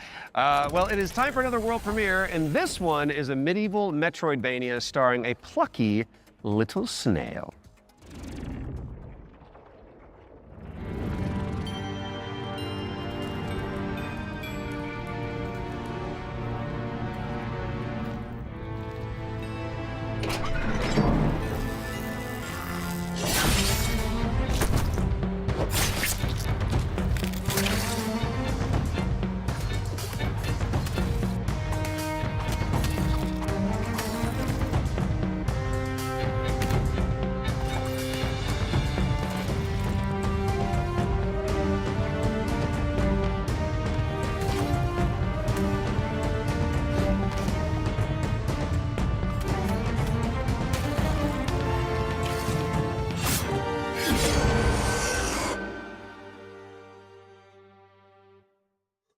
No PlayStation release. That's pretty unordinary nowadays. Deadroot is coming soon to PC and Xbox. Drop the devs a wish list to show your support, and you may as well keep that Steam tab open, because we've got another great game up next. And this one is The Road of Dust and Sorrow, a pixel art survival horror game inspired by Silent Hill.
That looks really fucking cool. I don't mind that at all. That looks pretty good. The Road of Dust and Sorrow is coming to PC and consoles in 2026. Okay. Our next game was revealed late last year and is a stunning reimagining of... Are you seriously going to intro this one whilst I'm standing right beside you? My bad. Our next game was revealed late last year and is a stunning reimagining of Lara Croft's 1996 adventure. Lara, played by yours truly, will visit the jungles of Peru, the ancient ruins of Greece, and much, much more. Here's the team behind the game to dive deeper into Tomb Raider: Legacy of Atlantis. Hard woman to track down.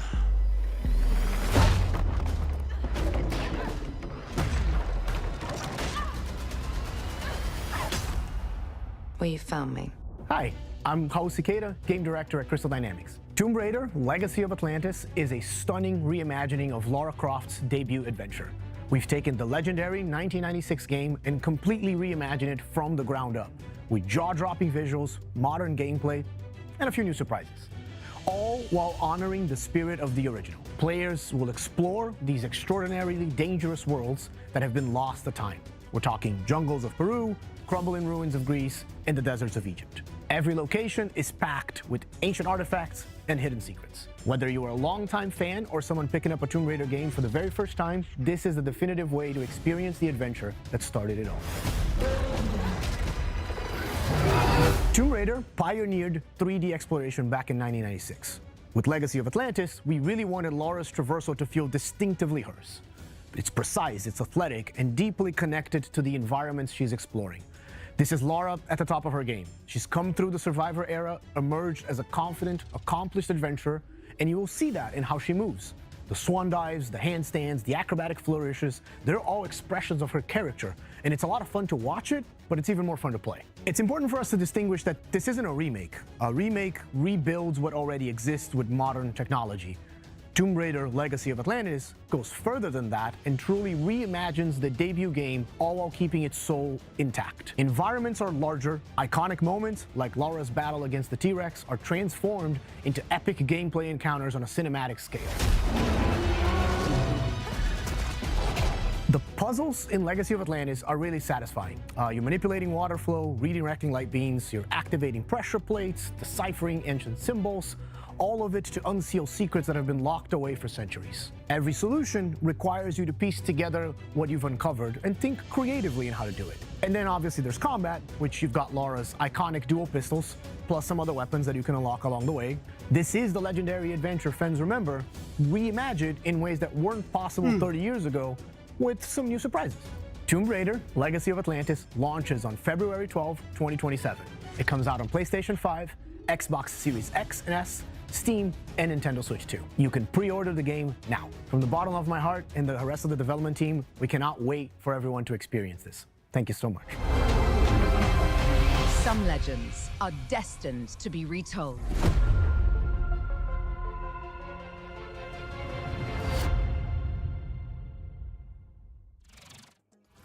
Let the legend come back to life. I see what you did there. Because the thing that Yeah, you made it about you. Tomb Raider Legacy of Atlantis is coming to PlayStation 5, Xbox Series X and S, PC, and Nintendo Switch 2 on February 12th, 2027. Which is 2 days before Lara's birthday. And if it's not on your wish list already, then this is me, Lara Croft, asking you nicely to add us. Don't make me use my nasty voice. She'll do it. Seen it. Kind of like it. Okay, so yesterday we learned about the next game from the creator of Assassin's Creed. It's called 1666 Amsterdam. It's officially back from the dead, baby, and it does look amazing. Now, I'm sure you've all seen the reveal trailer by now, but if you're keen to learn more, here's an exclusive gameplay feature from the team at Panache Digital. Enjoy. It all began with magic. In ancient times, the earliest human tribes would periodically gather in a sacred place. One of these tribes, the Zandaris, was entrusted with an ancient form of magic along with the duty to pass it on to those deemed worthy to bear it. But this gift came at a cost. The very magic meant to elevate humanity instead corrupted it. Those who received it were changed. And those who bestowed it had to learn how to take it back. Step into the role of Noah, heir to a long line of Zandaris, as she's about to become the Collector. She will not be alone. A choice must be made. One that will stand by her side throughout the journey. Together, they form the Union. Together, they must preserve the balance of the world. 1666 Amsterdam is coming soon to PC, but you can wishlist the game and play the prologue on Steam after the show. Just classic AI. We do still have one more great game to show you. If you've been holding out for a spiritual successor to the Mass Effect games, which I know a thing or two about, you need to know about Exodus, the planet-hopping sci-fi RPG coming to PC and consoles early next year. Now, the dev team, Archetype Entertainment, is made up of a bunch of ex-BioWare talent, including Drew Karpyshyn, who is the writer of the first two Mass Effect games, and Knights of the Old Republic, so you know it's got the juice. The team over in Texas have put together an extended gameplay reveal led by the game's director, Chris King. That is coming up next, but you should stick around after for our sister show, FGS Live from Los Angeles. All right then. The time has come, the walrus said. I've been Alex Wilton Regan. And I have been Troy Baker. And this has been the Future Game Show Summer Showcase 2026. Oh, you nailed All that. good.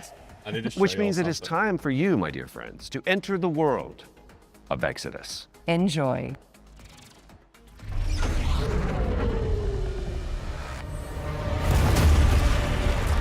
I don't know how the fuck my computer has not completely exploded. Look at this shit.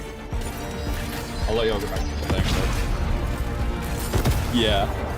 I've got a very unorthodox way of saving stuff, but like off my phone. I don't write anything down, and the main reason for that is because I've got dyslexia, so I can't actually spell. Hey everyone, I'm Chris King, game director on Exodus. Stupid shit In like Exodus, you play as a traveler, venturing on dangerous missions deep into space, in search of powerful alien remnants that can save your dying homeworld.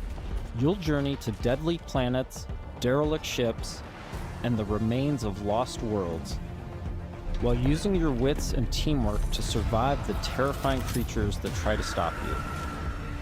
Along the way, you'll choose who to fight beside, who to fall for, and who to leave behind. You play as June Aslan, a lowly salvager living on the outskirts of Leiden. This is where his story begins, alongside his awakened friend Houston. June, hey, come on. Houston? I'm here. Are you? Yeah. Yeah, I think so. June was orphaned from a once powerful family. He has a unique and mysterious genetic trait that lets him interact with ancient celestial technology. And it's this trait which might be the key to saving your home planet. Shit. It really works. Salvage its dream. You'll be able to customize your June as a male or female with several options to adjust your appearance. At the start of the game, you'll also choose your character's initial alignment, either a virtuous paladin or an ambitious immortal. Drop your weapons. Get on the ground. Lev, don't be stupid. They've got a combat mech. Drop your weapons now. These choices will shape your character and change how the world responds to you. Listen to your friend and let this go. Not gonna happen, you mercenary scum. Let's check out some work-in-progress gameplay so you can get a feel for the systems, storytelling, choices, and characters that make up Exodus. The first two companions you meet are Elise and Tom. Elise is an impatient mech pilot that loves to blow stuff up and leans into brute force. Tom is an experienced traveler who helps teach June the ropes. He tends to be more cautious and provides June with moral perspective. Let's join them as they start a new salvage mission. All loaded up? Gears in storage. My lovely suit. Good to go. Where's Tom? Last minute prep. Or drinking. Probably both. Does he do that often? Drinking right before a job? Man's got his vices, but he gets shit done, okay? Nothing else to say. I've spent 5 minutes with these characters. I didn't even like them. Throughout your journey, you'll team up with a diverse crew of companions I already like don't Salt, like an awakened octopus. We got your back, June. You too, Salt. Not necessary. If you die, I leave. Contract void. Wow. You don't mince words, do you? It's an Octo thing. You'll get used to it. All right. Time to move out. You'll also meet other interesting characters, like the mysterious CC Orlev, voiced by Matthew McConaughey. Howdy, friend. Matthew McConaughey? That's so fucking... Strange times we find ourselves in. Named CC Orlev. In this scene, CC helps out June by giving him a recycler upgrade. With the new modification added, let's see how we can put it to good use in combat. Jim, what's it look like in there? A lot of mercs. But I think I can thin a few of them out without being seen. We got your back, June. Things go bad, we'll kick in that door and come running. How you engage the enemy is up to you. In this encounter, June has to deal with a deadly turret, along with Lycan, the leader of the Fire Eaters. He's heavily protected, and things could get out of hand quick. Let's use this new recycler mod to stealthily take out some enemies and make things a bit easier. About the way I'm running things now. You whining bandits better fall in line, or I'll start taking fingers. Next, let's use the scramble cloak to sneak up on some enemies. Lothar was a shit leader. No vision, no discipline. We're going to do things different now that I'm in charge. First step, cutting out the deadwood. You all better start earning your keep. This turret is protected with heavy armor. Let's toss a thruster grenade to deal massive damage.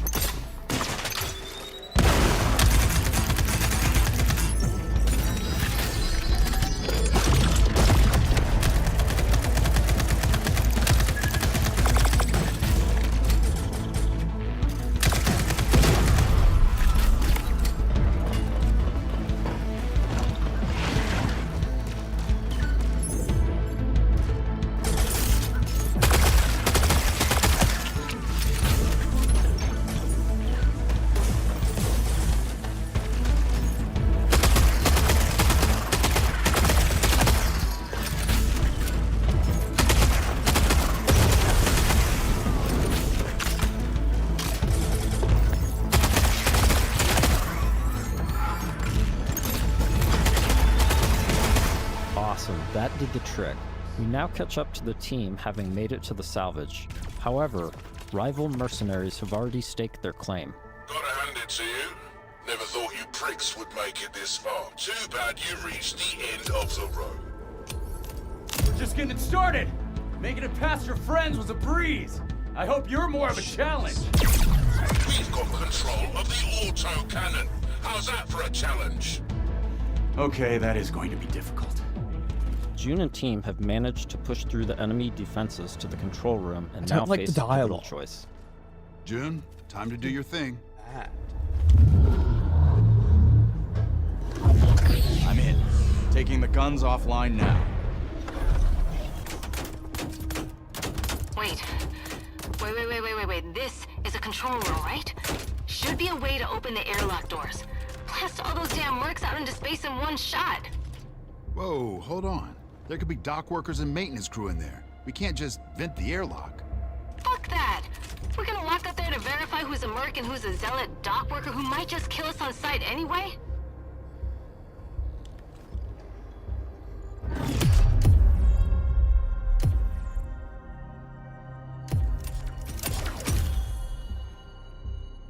Tom's right.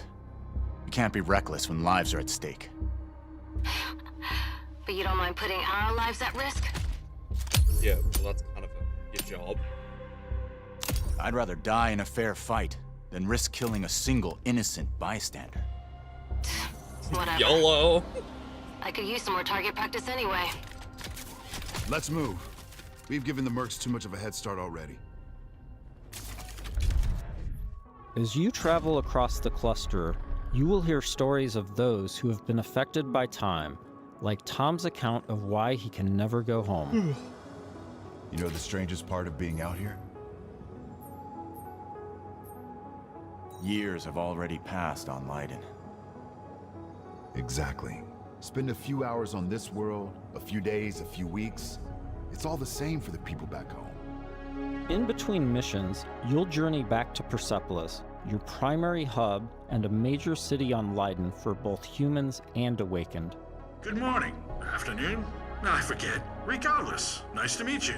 You forget? Ah, you're doing the thing. The elephant forgot something. Is it better or worse if I notice or not? Here, you'll embark on new missions, experience how your choices shape the world around you, and meet new companions, like Phaedra Nath, a genius scientist and technician who's eager to help. Oh, I'm sorry. The lights, you need them, don't you? And you don't? No. The eyes, they don't work. So I built my own. Spectrum's different. External light sources are irrelevant, but it's close enough to what you would call, sight. Impressive. The rot's grown vicious, and it's only getting worse. People call it radiation, decay, but it's so much more than that. It rewrites celestial programming. Intelligently, adaptively. Intelligently? Like it's alive? Your homeworld of Leiden is facing extinction due to a celestial virus called the Rot. You'll need to travel across the Centauri cluster in search of a possible cure. Phaedra's grandfather was a legendary traveler named Elijah Nath. He left Leiden to investigate the Rot before disappearing decades ago. You travel with Phaedra to a planet called Sang, hoping to find some trace of his discoveries. I must thank you for this opportunity, June, for allowing me to be part of this. No point in waiting around. Next stop, Sang. Sang is a rocky exoplanet covered in a sulfurous atmosphere. You'll need to traverse across the deadly terrain to discover the ancient ruins where Elijah's ship crashed. Oh, wow. Not a dead moon at all. Okay, there were Celestials here once. How remarkable. Along with Phaedra, we've decided to bring Salt. Her long-range sniper rifle and abilities that specialize in confusing enemies should come in handy. Limestone deposits on those rocks in the center of the lake. If I can get there, I should be able to make a path across. Right, perfect. I suppose we'll just, wait, here. I don't like these characters. I feel like... He's always been extremely volatile. Completely unideal for civilization, even during the age of the Detoneer. Incredible. Your induction clearly shapes the limestone itself, but what dictates the extent? Oh, so many questions and possibilities. This is already shaping up to be a most fortuitous partnership. Early travelers explored this moon, but they never reported anything of interest. The ones that survived, anyway. Of course, there have always been rumors in certain circles that one of the Detonator factions may have hidden caches of treasure here. What kind of ghost is that? I don't know, but I'd wager it's not friendly.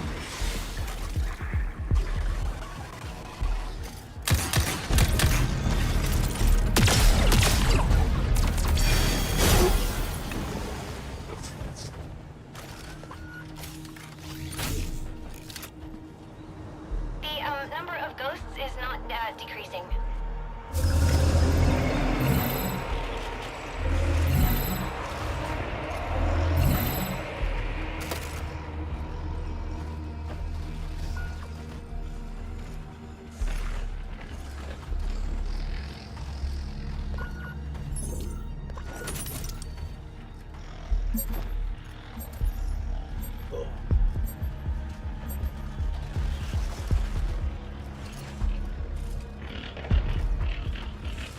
I wonder if we can get a release date.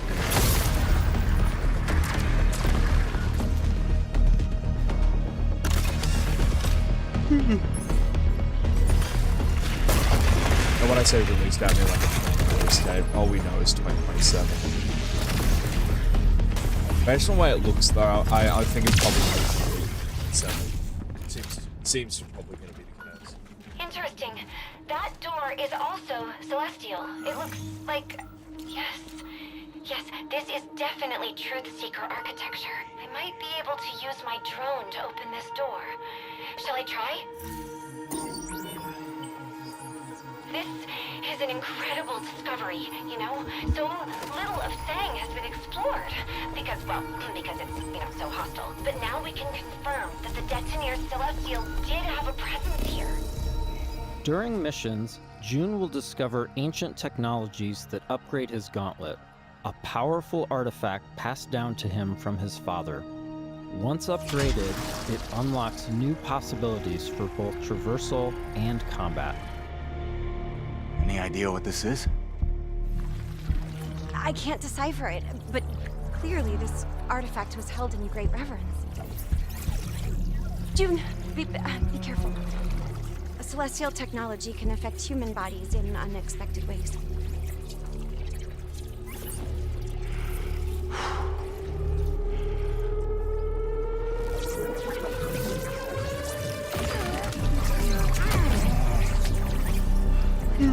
Are you all right? Fine. It took me by surprise. I've never felt anything so powerful. Let's see if this gets us past that bramble. Here we see June acquiring Lance, a powerful new gauntlet ability that can pierce and destroy bramble, a byproduct of the rot.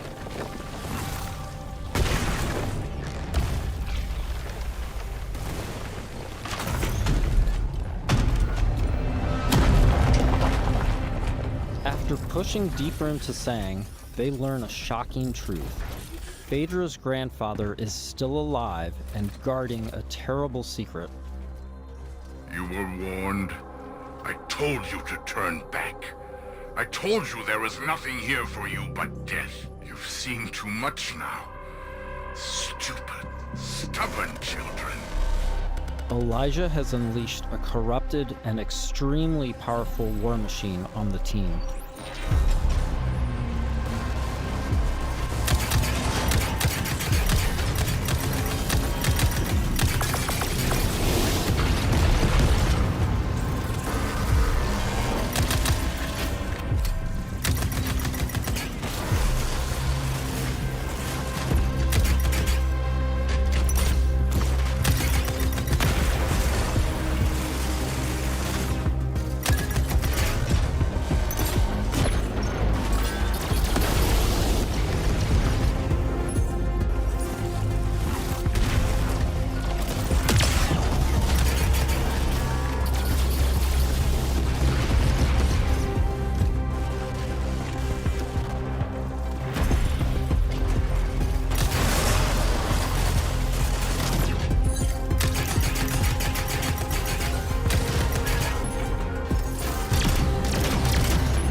Construct defeated, June and Phaedra must now confront Elijah, hoping to persuade him to share the secrets contained in Sang. Without this information, Leiden will be destroyed by the rock. This place is forbidden. I warned you not to come here. You threw away your legacy.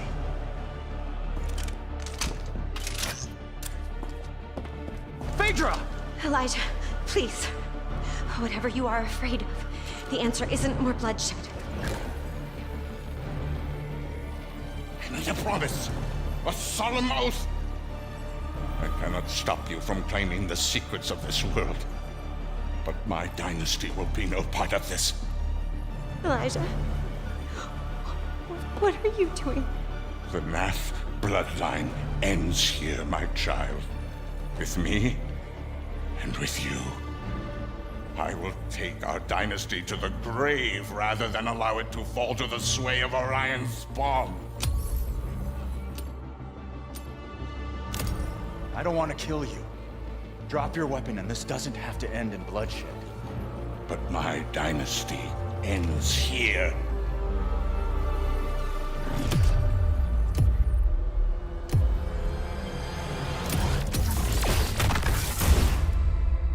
This has been a small peek into the larger world of Exodus.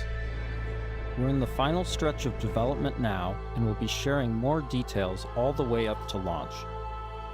In the meantime, wishlist on your favorite platform now and become a traveler today.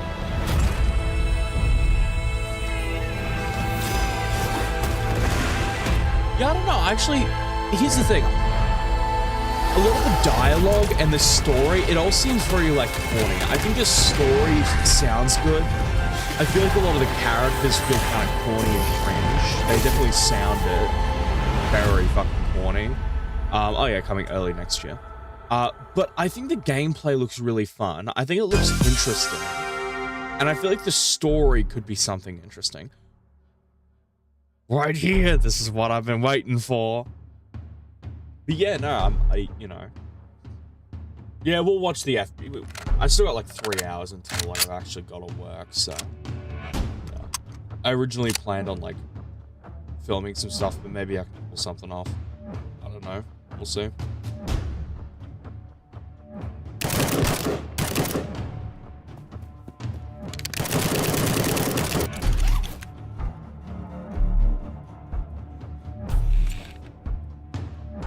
Based on that gameplay, just what we saw of this, I feel like maybe they need to adjust a little bit with the, yeah.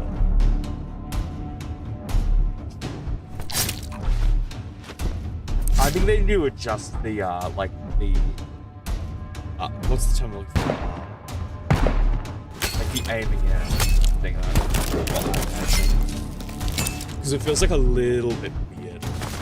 That's one thing I loved about Factions, was the fact that, like, the aiming in, like, animation, I guess you could say, was kind of, like, satisfying a little bit. And it had, like, a thing to it, you know what I mean? It doesn't feel like this kind of has that. Like, it's basically the same thing, it's just like, less smooth. You know what I mean? So maybe, because they might improve the aiming. That was just a little nitpick, I just need to get off my chest.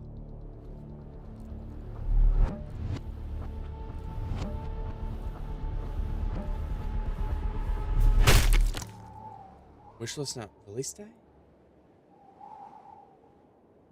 What, coming 2026 to Steam Early Access. What a way to kick off the show. That was Terminal War, and this is FGS Live from this LA. year. My name is Jules. And I'm Amy, and over the next 30 minutes, we're going to be bringing you even more exclusive trailers, developer interviews, and of course, a wee sprinkling of world premieres. Now, as we travel this road together, don't forget that we've got a Steam page that's got a curation of all the games featured across both showcases, and of course, you can wishlist them all right now. Up next, it's an exciting reveal for Belle's Fanfare, the viral sensation.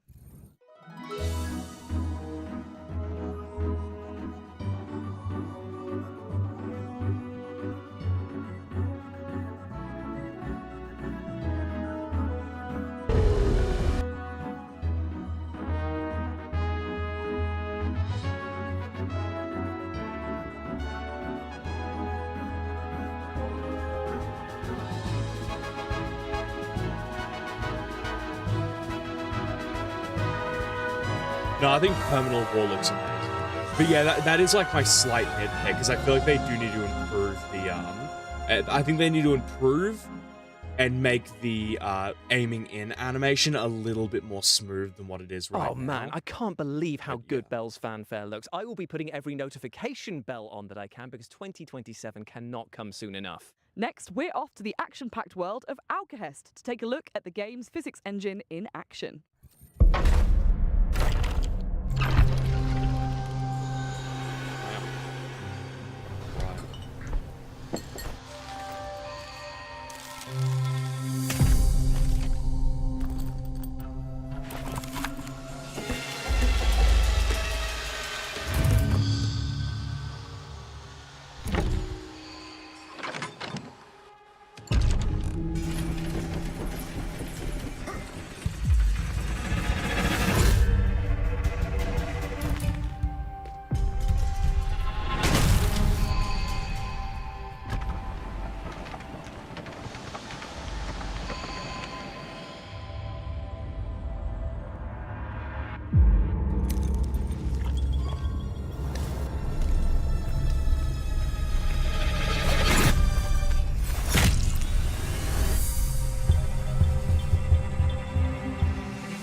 Alcahest is bringing brutal combat to the table, and thanks to its physics-based chaos, it's probably going to be flipping it too. Yeah, and I think that we are just plain flipping excited about it. Up next, let's take a sneak peek at the PC Gaming Show, which is upcoming very soon, and also will contain a teaser for a game that I know you are all incredibly excited for.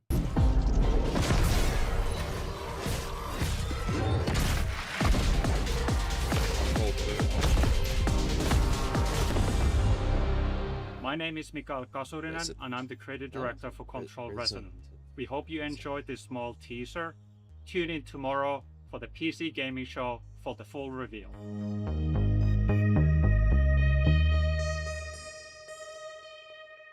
The PC Gaming Show will be going live tomorrow on the 7th of June at these times here, meaning that is a full weekend of gaming content from us all. Aren't you lucky? Aren't you just? Up next, we're digging holes and filling them with crops and bodies. Here's a developer interview with the minds behind the upcoming farming sim with a murder mystery twist, Grave Seasons.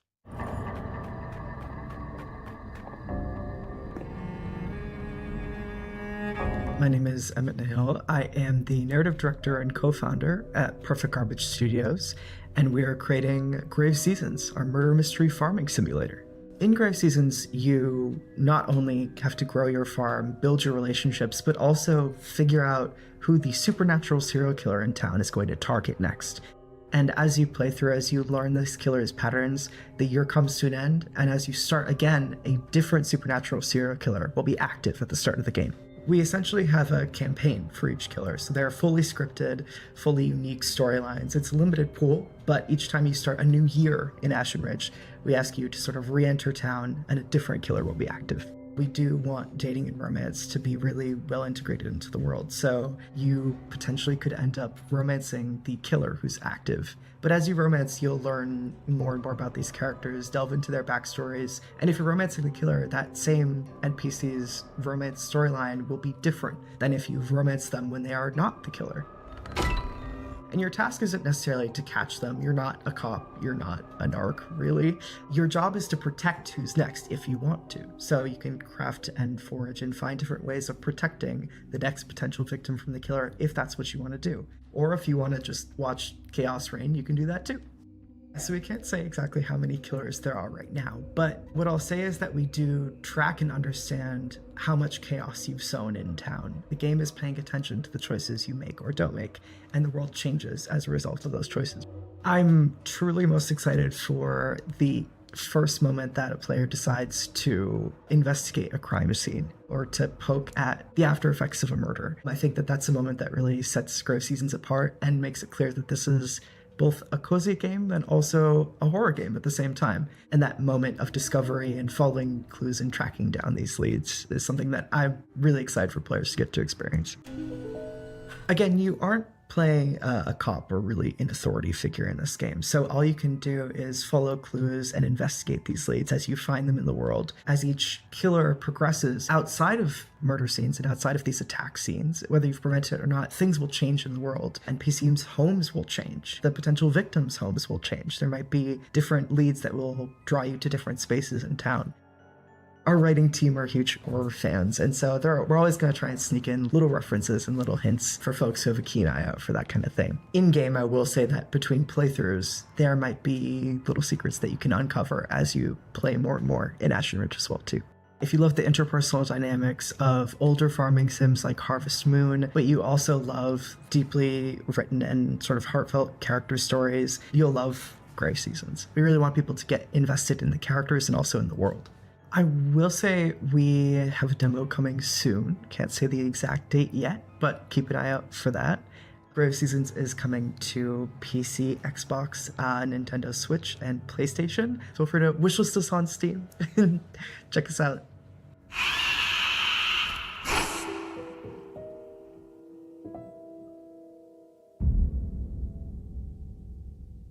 Thanks so much to the team at Grave Seasons for giving us that terrifying peek behind the turnips at their scary yet wholesome project. Up next, I think it's time for our first world premiere, right? Take a look.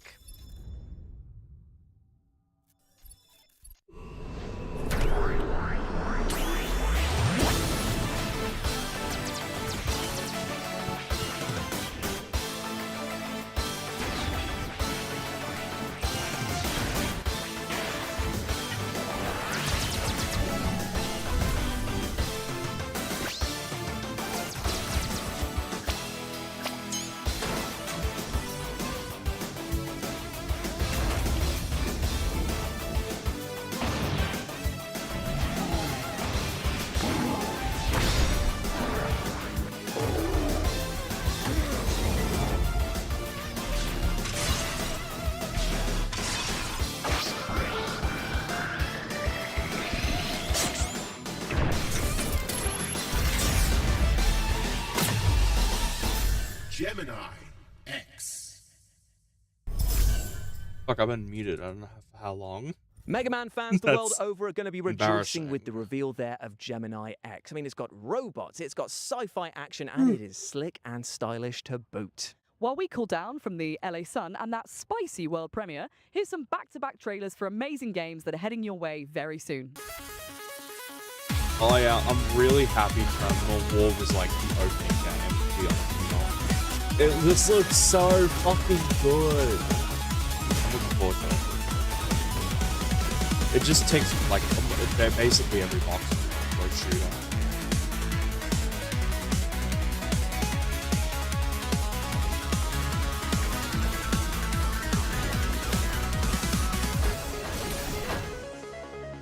Hi, I'm Nori, and you are test subject T33T0. I'm gonna call you Tito. Hey. Together, we're gonna take the world back from a bunch of nasty shadows, and we're gonna save my lost baby Michaels. Your perfect design allows you to absorb the essence of everyday objects, giving you super cool powers. You'll need to look cute as heck while doing it, and you can even bring a friend to help if you want. You in? Pika, hey.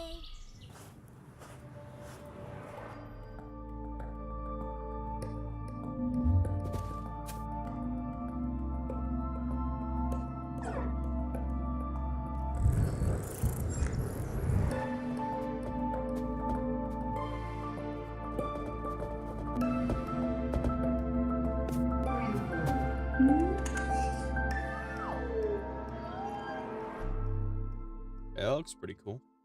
That was VED Recure, Tito, and Paradoxical for you to chew on, and they're all available to wishlist right now. Now, speaking of mouthfuls, our next game puts you in the rather horrible position of being a dentist performing operations on monstrous sharks. Sharks who might not be that pleased about having their teeth pulled, I might add. Yikes. This is Shark Dentist.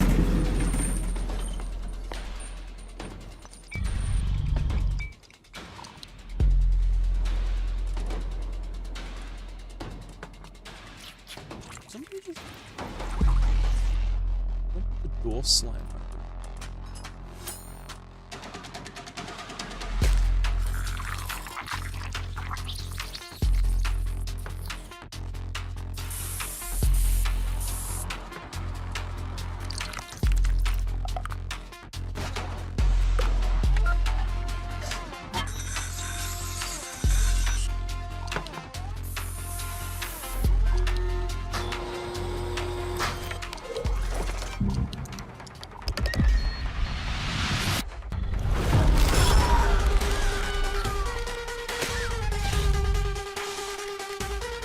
stupid ass motherfucker.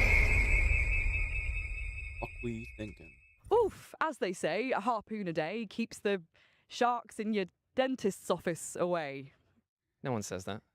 Fair enough. Shark Dentist is coming soon, so wishlist it right now if you like the look of it. Now, from tooth to horrible truth now, and that is that the orcs in our next game, well, they're flat out broke. This is Don't Kill Them All.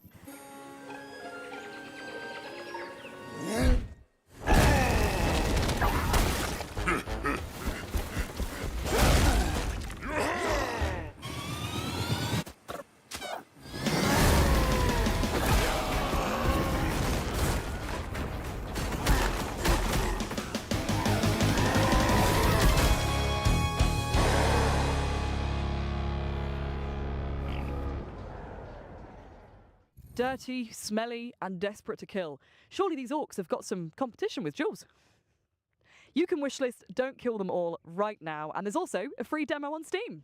Thank you, Amy, for those powerfully hurtful words. But thankfully, though, I can scrub that insult from my mind with our next game because it's time to chat to the developers behind the one and only Power Wash Simulator 2. Ooh. Power Wash Simulator 1 exceeded our expectations, really happy with the reception that it got. It let us make the sequel as well, Power Wash Simulator 2. And what we're looking to do at the moment is expand that further. So we've got a lot of amazing paid DLC coming out with incredible collaborations, but we're also going to be releasing free jobs alongside those to expand the story of Power Wash Simulator itself and the universe that it is within. So in Power Wash 1, we had these free jobs called the Muckingham Files, and these are all contained within the town of Muckingham. In Power Wash 2, now that we're covering the whole county, we're calling the bonus jobs the Caldera Chronicles. So with the Caldera Chronicles, the first job that we've already released, which is a free job, is the Miniature Village, which sort of plays on the idea of you being a giant in a very small town. The next one we're going to be releasing soon is the Bowling Alley, which is set in the 1980s. It's kind of been frozen in time after an event tied to the main story occurred, and all the decor reflects that era. And we've also added a few interesting little things in there to play with the physics of the game. So there's also a bowling alley that you can interact with using your power washer to push the bowling ball down the lane, trying to knock the skittles down. If you were to do that successfully, you can get a little celebratory video on the 80s style TV in the room as well. How do you the even next get job some after that will be a place bouncy that castle, and here you will be able to jump higher than usual while bouncing around to get to those hard to reach spots. Power Simulator 2 is out now on Steam, PlayStation 5, Xbox Series X and S and Switch 2. The Miniature Village is out now, and the Bowling Alley and the Bouncy Castle will be coming later this year. Thanks to Future Lab for chatting with us and for the reveal of those 2 new levels which are coming our way very soon. I tell you what, you've got tiny model villages, old bowling alleys. If you chuck a few swans in there, you've got the makings of Hot Fuzz 2, right? Yeah, but anyway, I think it's now time for our next world premiere. Damn, another one. Let's do this by the book. Roger that. Oh no, don't be friend slop. I heard him. Light. Run.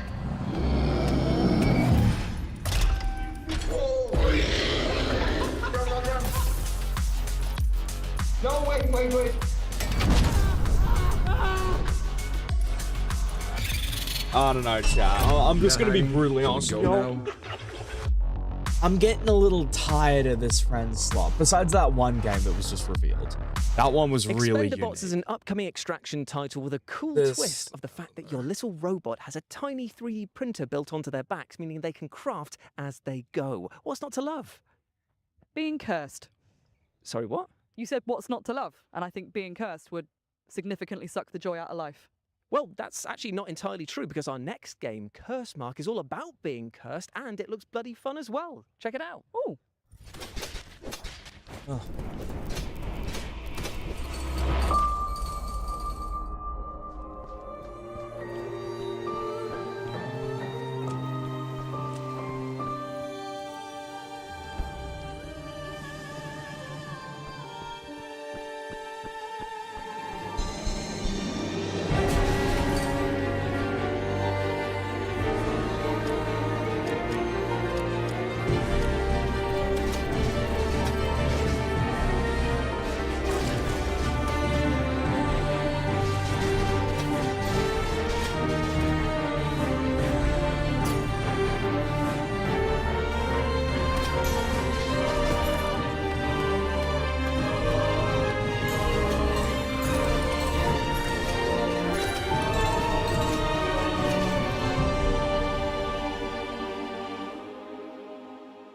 With near infinite ways to tweak your build and customize your loadout, Cursemark is going to keep roguelike fans engrossed for ages.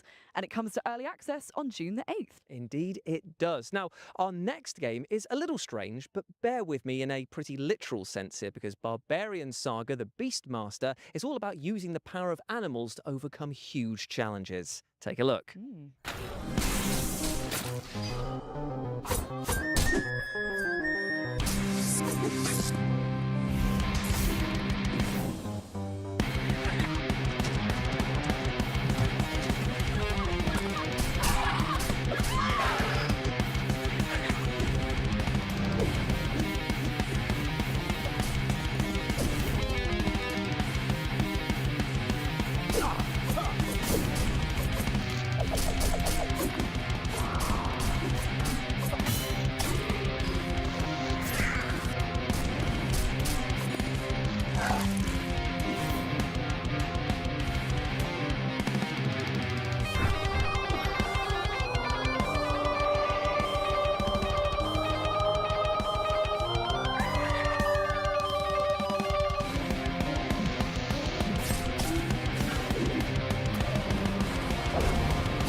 Barbarian Saga the Beastmaster is coming to PC, Xbox consoles, Nintendo Switch, and PlayStation on September the 9th, so wishlist it now. Next up, we're about to take a deep dive into the aquatic horror title Dark Mass, who have got a very special announcement for us all. This place has been buried for centuries.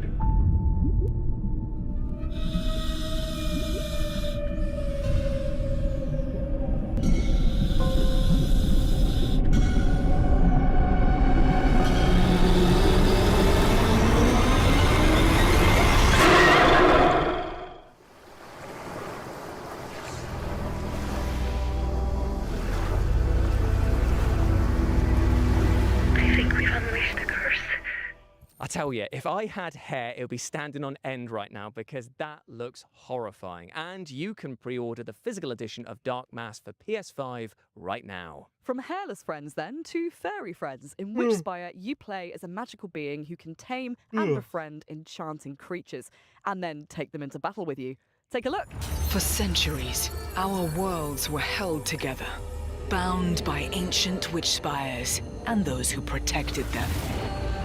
But something has broken.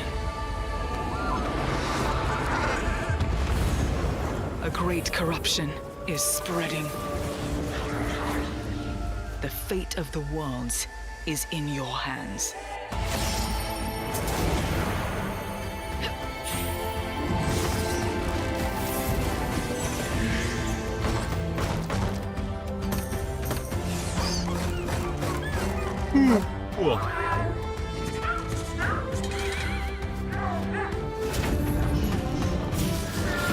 The time has come, Chosen One. Together, we will stop this darkness.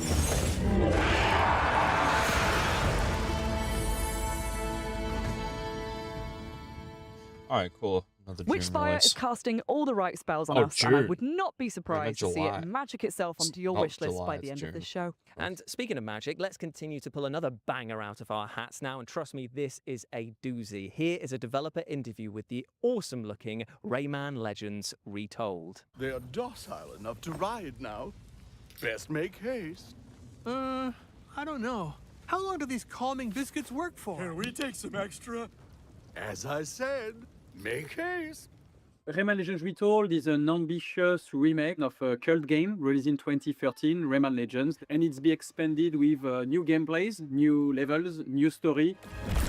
I think it will be, for new fans, a starting point. You discover Rayman for the very first time with voice acting, with storytelling, with a bit more stakes, with a villain. For fans, I think it's more of a canon version of the world of Rayman that you will rediscover and that will serve as a basis for the future. So I think that it could serve both for a new audience and returning Rayman fans. The early conversation we had was what's the best way to bring back the franchise with the best possible team, because we did not have a team anymore. Many of the people either left the company, went on another project. Some of them are still part of the core team on Beyond Good and Evil 2 at the moment. So part of the thing was, how can we rebuild a team capable of making Rayman games again?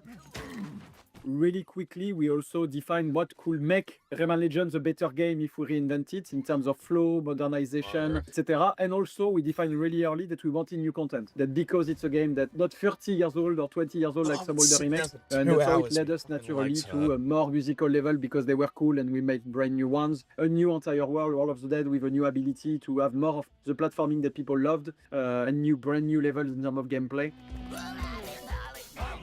You know, in Rayman, there's always been some sort of mounts, like the Mosquito level in Origin. So quickly, we thought that the dragon, obviously medieval themes, castle, dragons, they were playing a big part in Legends, but always kicking your ass. So we thought, okay, now let's reverse that, and we will use the dragon to kick people's ass. A bit, I would say, Panzer Dragoon, Star Fox style. So I'm in an exciting ride. I do barrel rolls, I shoot fireballs. I'm gonna blow up stuff. Really quite simple gameplay in a way, but you know, ambitious realization on top.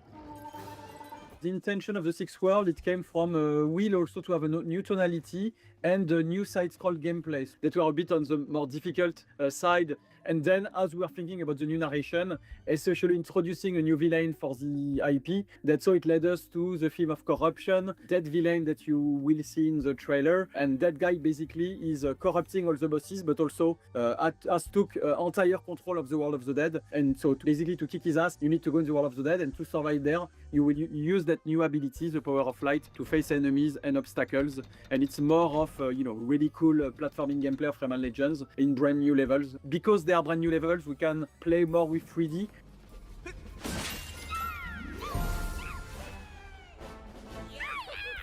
It's a very strong co-op game. It was one of the very strong pillars of Legends we maintain is the 4-player co-op, and I think it's even better optimized for 2-player co-ops. It's super cool to play with kids or your boyfriend, girlfriend. I think is a very solid offer.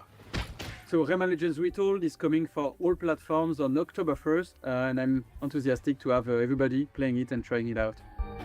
Alright, that's great. I really played it. I'm pretty sure it's a remake. I tell you, this game sparks so much joy that I might actually self-combust. I didn't think it was possible for me to love Rayman Legends anymore, but there we are. Remake one of my favourite games ever, with new content and levels. It looks so good. Up next, we have the sequel to the outstanding Hellcard, unsurprisingly titled Hellcard 2. This lord found his silver spoon was not enough. The fuck? Extravagance and opulence breed hubris, and hubris breeds rebellion. The queen sends her champions to convey her regards, to cut the whole ordeal short, to dispel his delusions of grandeur, to crush the betrayer.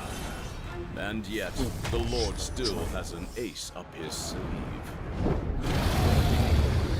Deal with it, or perish. I absolutely love the fact that the positioning of your party is as important as the attacks and spells that you use there. Same, and that folded paper aesthetic? Yes, please. And I tell you what, you're going to be saying yes, please, to all of these back-to-back trailers that we're going to show you right now.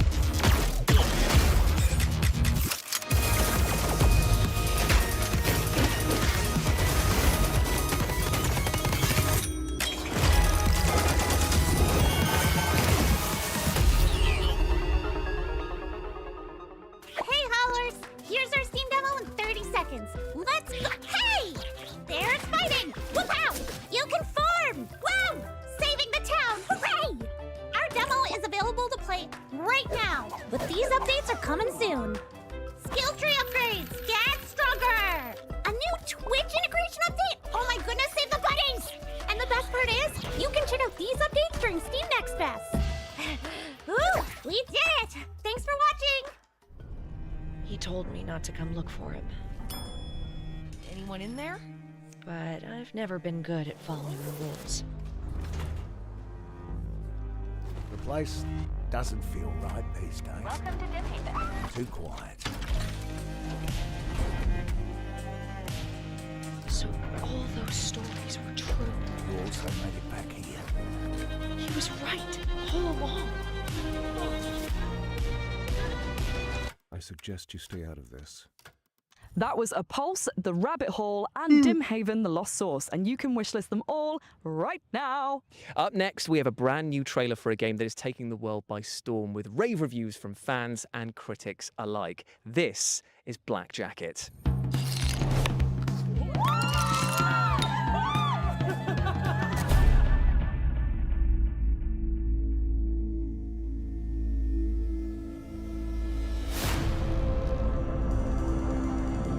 Show me what you can do. You never measure up. I got fun cards. Let's play.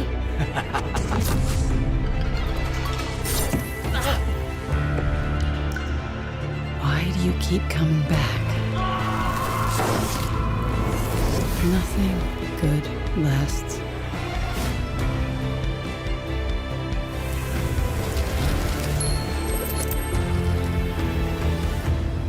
Take the coins. You've earned them. Oh. Poker? I hardly know her.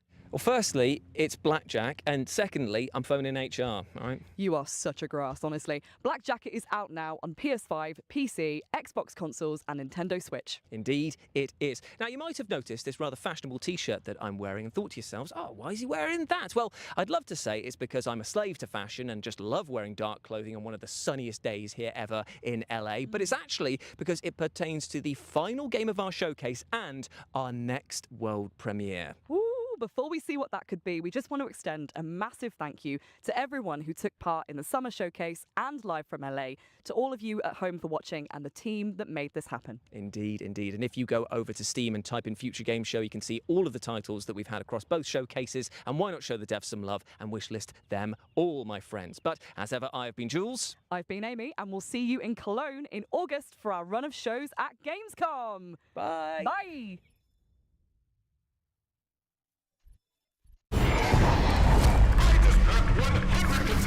Inside my mind-flying forecourt tower. Last one standing wins $10 million. Let the games begin.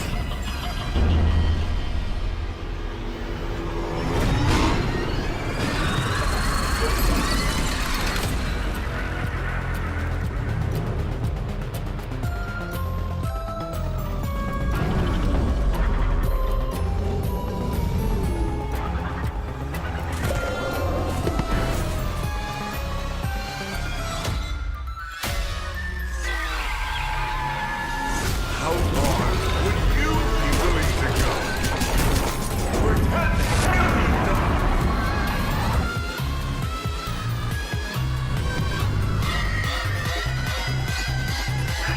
My game show.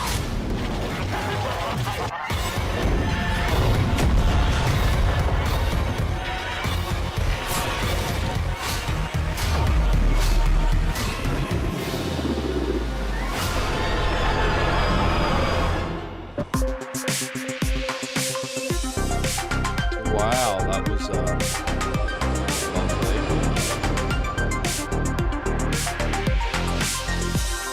So yeah, that was the Future Game Show. That was the I did end up watching the FGS live from Los Angeles thing.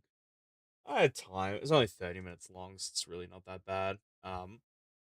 The stream was a little bit laggy. It's mostly just because I've got so many fucking tabs open. It's not even funny. Let me just reiterate this for a second. This is everything I've opened from here. And then, okay, yeah. This is everything I opened from here. So, yeah. Yeah, it's just the way that I store everything that it's, like, revealed at, like, at an event and stuff like that. And the reason why I do it that way, I mentioned this earlier in the stream, but the reason why I do it that way is because I'm dyslexic, so I have a hard time spelling. I even have a hard time reading. I can still read, I just have a hard time spelling. So, you know, having a notepad here and writing down all of the reveals is really, really, what's the term I'm looking for? It's really inconvenient for me. I really just can't do it. The same with having like something come up on a notepad. I can't really type that fast. So it's just, yeah, I just can't do it. So I end up just bringing up Twitter posts of the reveals and stuff like that, and you know, then I work from there. So yeah, it's the easiest way for me to archive everything and things like that. So instead of me having to like watch the showcase over again, which is something I do not want to do.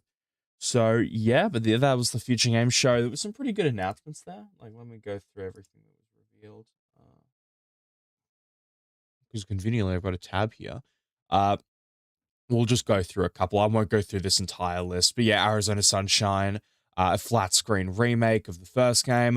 I'm okay with this, but I said this once, I'll say it again. I said this earlier in the thing. One of the things that makes Arizona Sunshine so good isn't the fact that the gameplay is cool or anything like that. What makes the game so good is the fact that it's a VR zombie game. It's a VR zombie shooter. You know what I mean? That's the only reason why it's like that. Does that make any sense? Hopefully that makes some sense, but that's at least in my opinion, you know what I mean? That's the one thing that kind of makes it pop. And the only reason why it was, let's be real here, the only reason why Arizona Sunshine as a game was a large success is because it was a VR zombie game. I don't think there's much of a debate there. So trying to convert that, like something that's so well known as a VR zombie shooter, into something like, yeah, like a flat screen game, I don't know. I just don't think it works that well. And that's, yeah, and that was the big appeal for Arizona Sunshine. It wasn't that it was like a unique zombie game or anything like that. It was that it was in VR.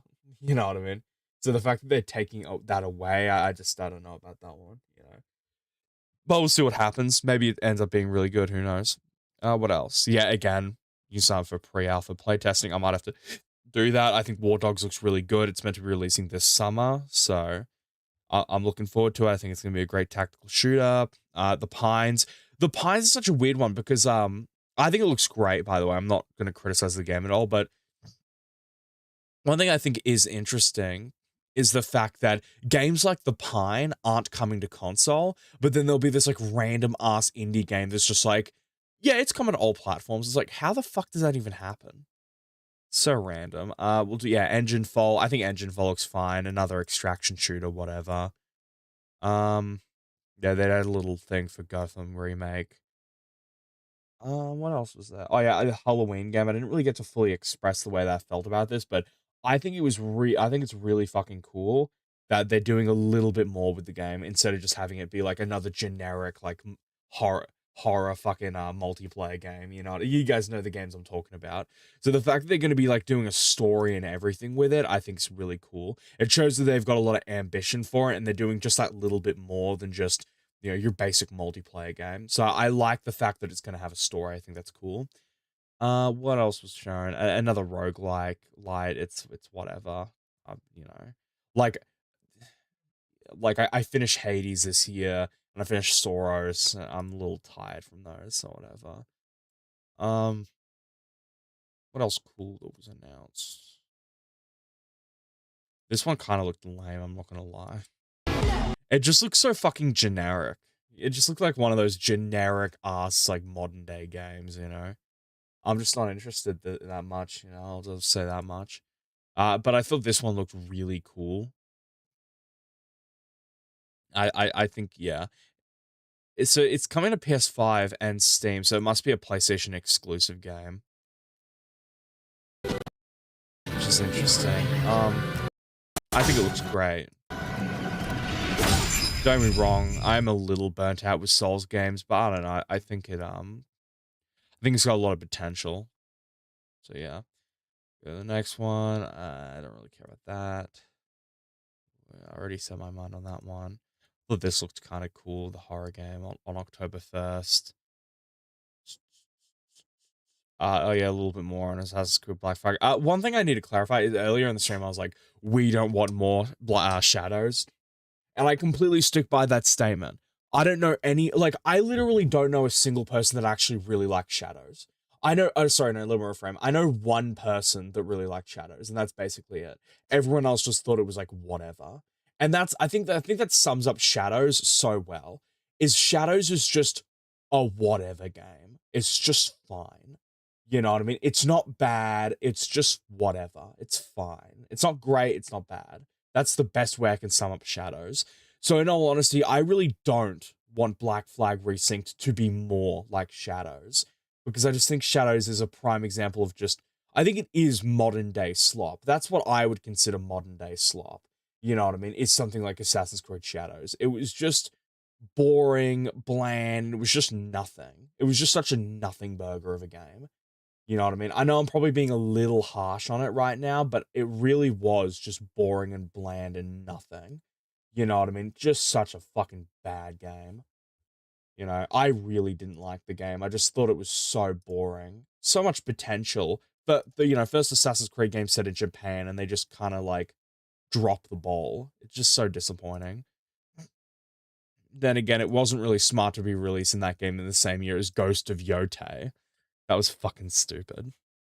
Anyways, moving on. I thought this one looked cool. Fate, when Defender of the... Take on a cinematic journey 40 years in the making when Defender of the Crown, the legend returns. I'm assuming Defender of the Crown is probably like an older game. My dad's probably played it, to be honest with you. He's around that old, so yeah. Oh yeah, American Revolution expansion for Holdfast. Looking forward to it. And when I say we will be playing it, I mean we. All of us. What else? I thought this one looked good. Bio Eden. I thought it looked interesting. I've always been a fan of these sorts of games, so I think it could be cool. What else? This is the Sinking City too.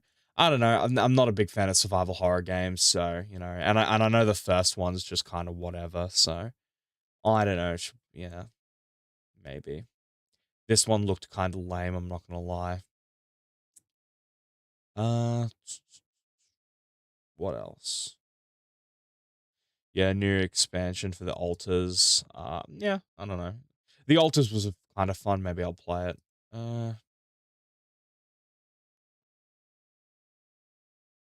I thought this one looked really fun. Oh man. Even though it does technically fall under the criteria of friend slop, I feel like it's unique enough to not really be too much of a problem. The big problem I had with like that other game that was shown that was basically just friend slop was the fact that like it was just like it was really like that. It was really friend sloppish. But this is like, I think this has got like a unique sort of thing to it, you know what I mean? So I don't mind it, you know. It takes a different art style approach than a lot of these stupid ass games. And yeah, so I think it looks good. I think it could be fun to play. What else? What else was revealed? What else did I like? This one looked kind of interesting. Mistfall just looked like one of those games. I don't really know how to describe the genre, but when I played Blades of Fire, like even Blades of Fire was like that, where it's just like it looks grand, but you play it and it feels kind of clunky, and it just ends up being like whatever. So I look at this game and I think it's probably just going to be another one of those games. It's just fine. You know what I mean? It's just whatever. It's going to probably play fine. It's probably going to have a okay story, and it's just going to be one of those just fine games. It's not going to be great. It's not going to be bad. It's going to be whatever. What else? I think that. Oh yeah, this one looked really cool. Yeah, I thought that this was just pretty sick. I might look into it a little bit more. Yeah, a little bit more on Tomb Raider. Amsterdam 1666. Like, I guess it's an interesting concept, but I also don't really care for it that much. Yeah, I don't know. And then yeah, Exodus. I thought Exodus looked really good. Here's the thing, I'm actually kind of 50-50 on it because I thought the gameplay looked really fun, and I thought graphically it was pretty decent, and I like the inspiration that it's going for, like, that Mass Effect sort of inspiration thing, especially considering we haven't had, like, a good Mass Effect game since, like, what, 2011, 2010? More than 16 years ago. It's like, honestly, I'm really not against Exodus. Something that I do like about Exodus is, like, one thing they showcased, like, really well was the fact that you'll be able to what was the term I'm looking for? What's the multi-option. So when you're, like, interacting with characters, you can kind of lightly choose what you want to say to them in, like, a dialogue options, which I like. I like when games have that sort of freedom. I always have.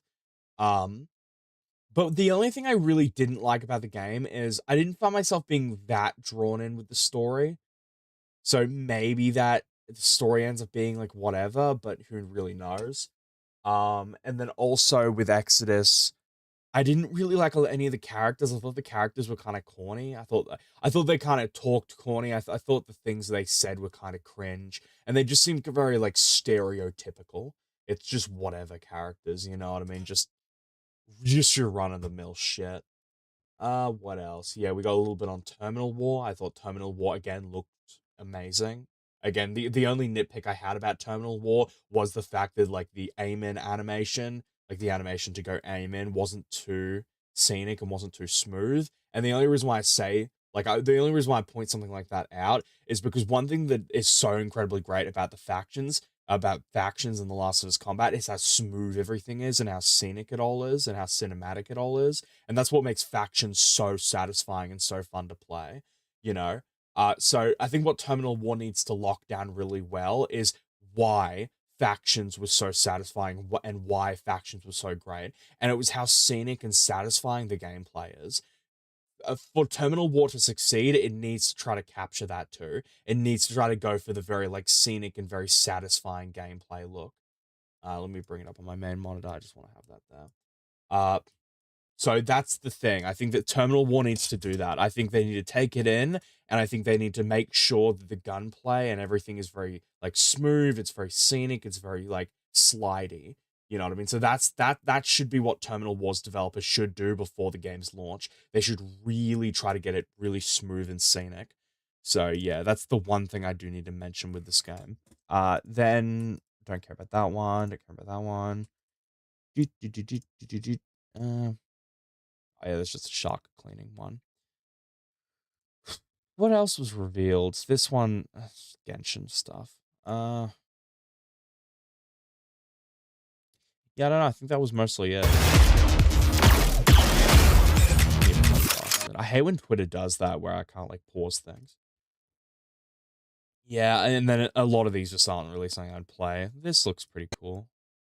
But I got a little secret to admit. I wasn't really too concentrated while watching that SGF live. I was just kind of, like, zoning out. I'm a little tired right now, but whatever.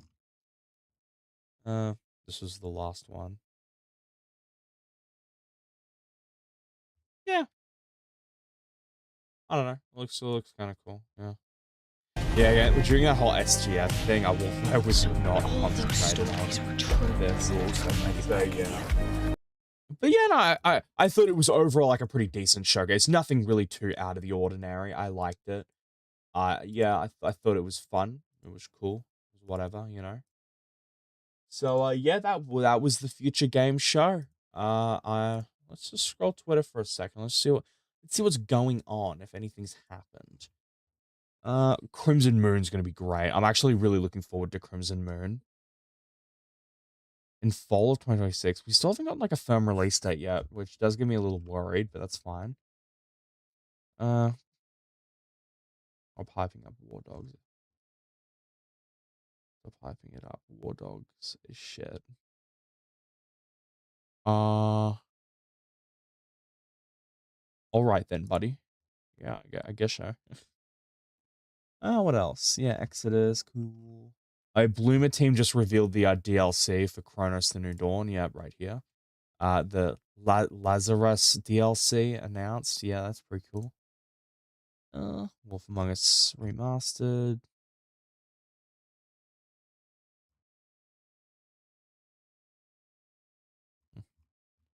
Wait, this is an anime game? Oh boy.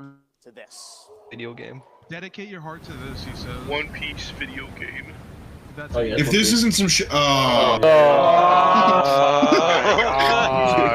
Come the fuck on. Heading on Attack on Titan is one of these Twitter exclusive things you don't really see on any other platform or in real life. This is because of how many One Piece fans are on here. Yeah, not wrong. They're all disappointed because they ain't getting no fucking... Well, fuck your One Piece game! One Piece isn't even finished. From start to finish. Well, you really thought that shit was going to be a fucking... You know what I mean? Like, that shit's not finishing till like 2035. Let's be completely real here.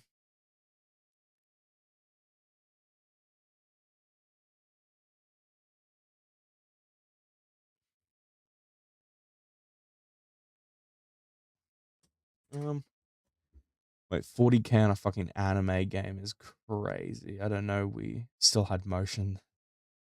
Still had this motion, yeah. I think it's gonna be great. I'm looking forward to it. This motherfucker will generally solo the rumbling without breaking a sweat. True! Anyways. I'll play that. This person has got a problem. They've got an entire account dedicated to hating on this man. What are you doing? What are you doing? Just get a life, do something. I'm just saying. What did I say, y'all? War dog. War dogs fucks. You could say that. Technight is officially sharing new information on June 19th at Mappa's 15th anniversary event. He's let it be school, yeah. Or Levi's childhood story animated. I don't know about that one.